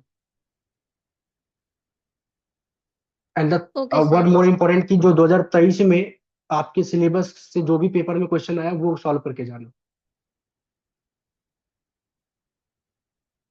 ठीक है। और कोई डाउट एनीवन। सर अभी जैसे अटेंडेंस सर 90% के आसपास है, तो अगर एक वीक बाद कॉलेज जाना बंद भी कर दें और पूरा इस पे कंसंट्रेशन करें तो चल हाँ जाएगा उससे। 90% के आसपास है तो डेफिनेटली मार्क्स मिलेगा अटेंडेंस का। अटेंडेंस तो 75 से ऊपर होना चाहिए, फुल मार्क्स मिलते हैं 75 से ऊपर के लिए। आप आराम से लास्ट के 5 बजे से, आप लोगों को ब्रेक नहीं मिला? जैसे सेमेस्टर 3 एंड 4 वाले, सेमेस्टर 3 एंड 5 वाले का तो ब्रेक हो चुका है। सर 24 दिसंबर से है। अच्छा 24 दिसंबर से है। हाँ तो ब्रेक वैसे भी मिलेगा आप लोगों को।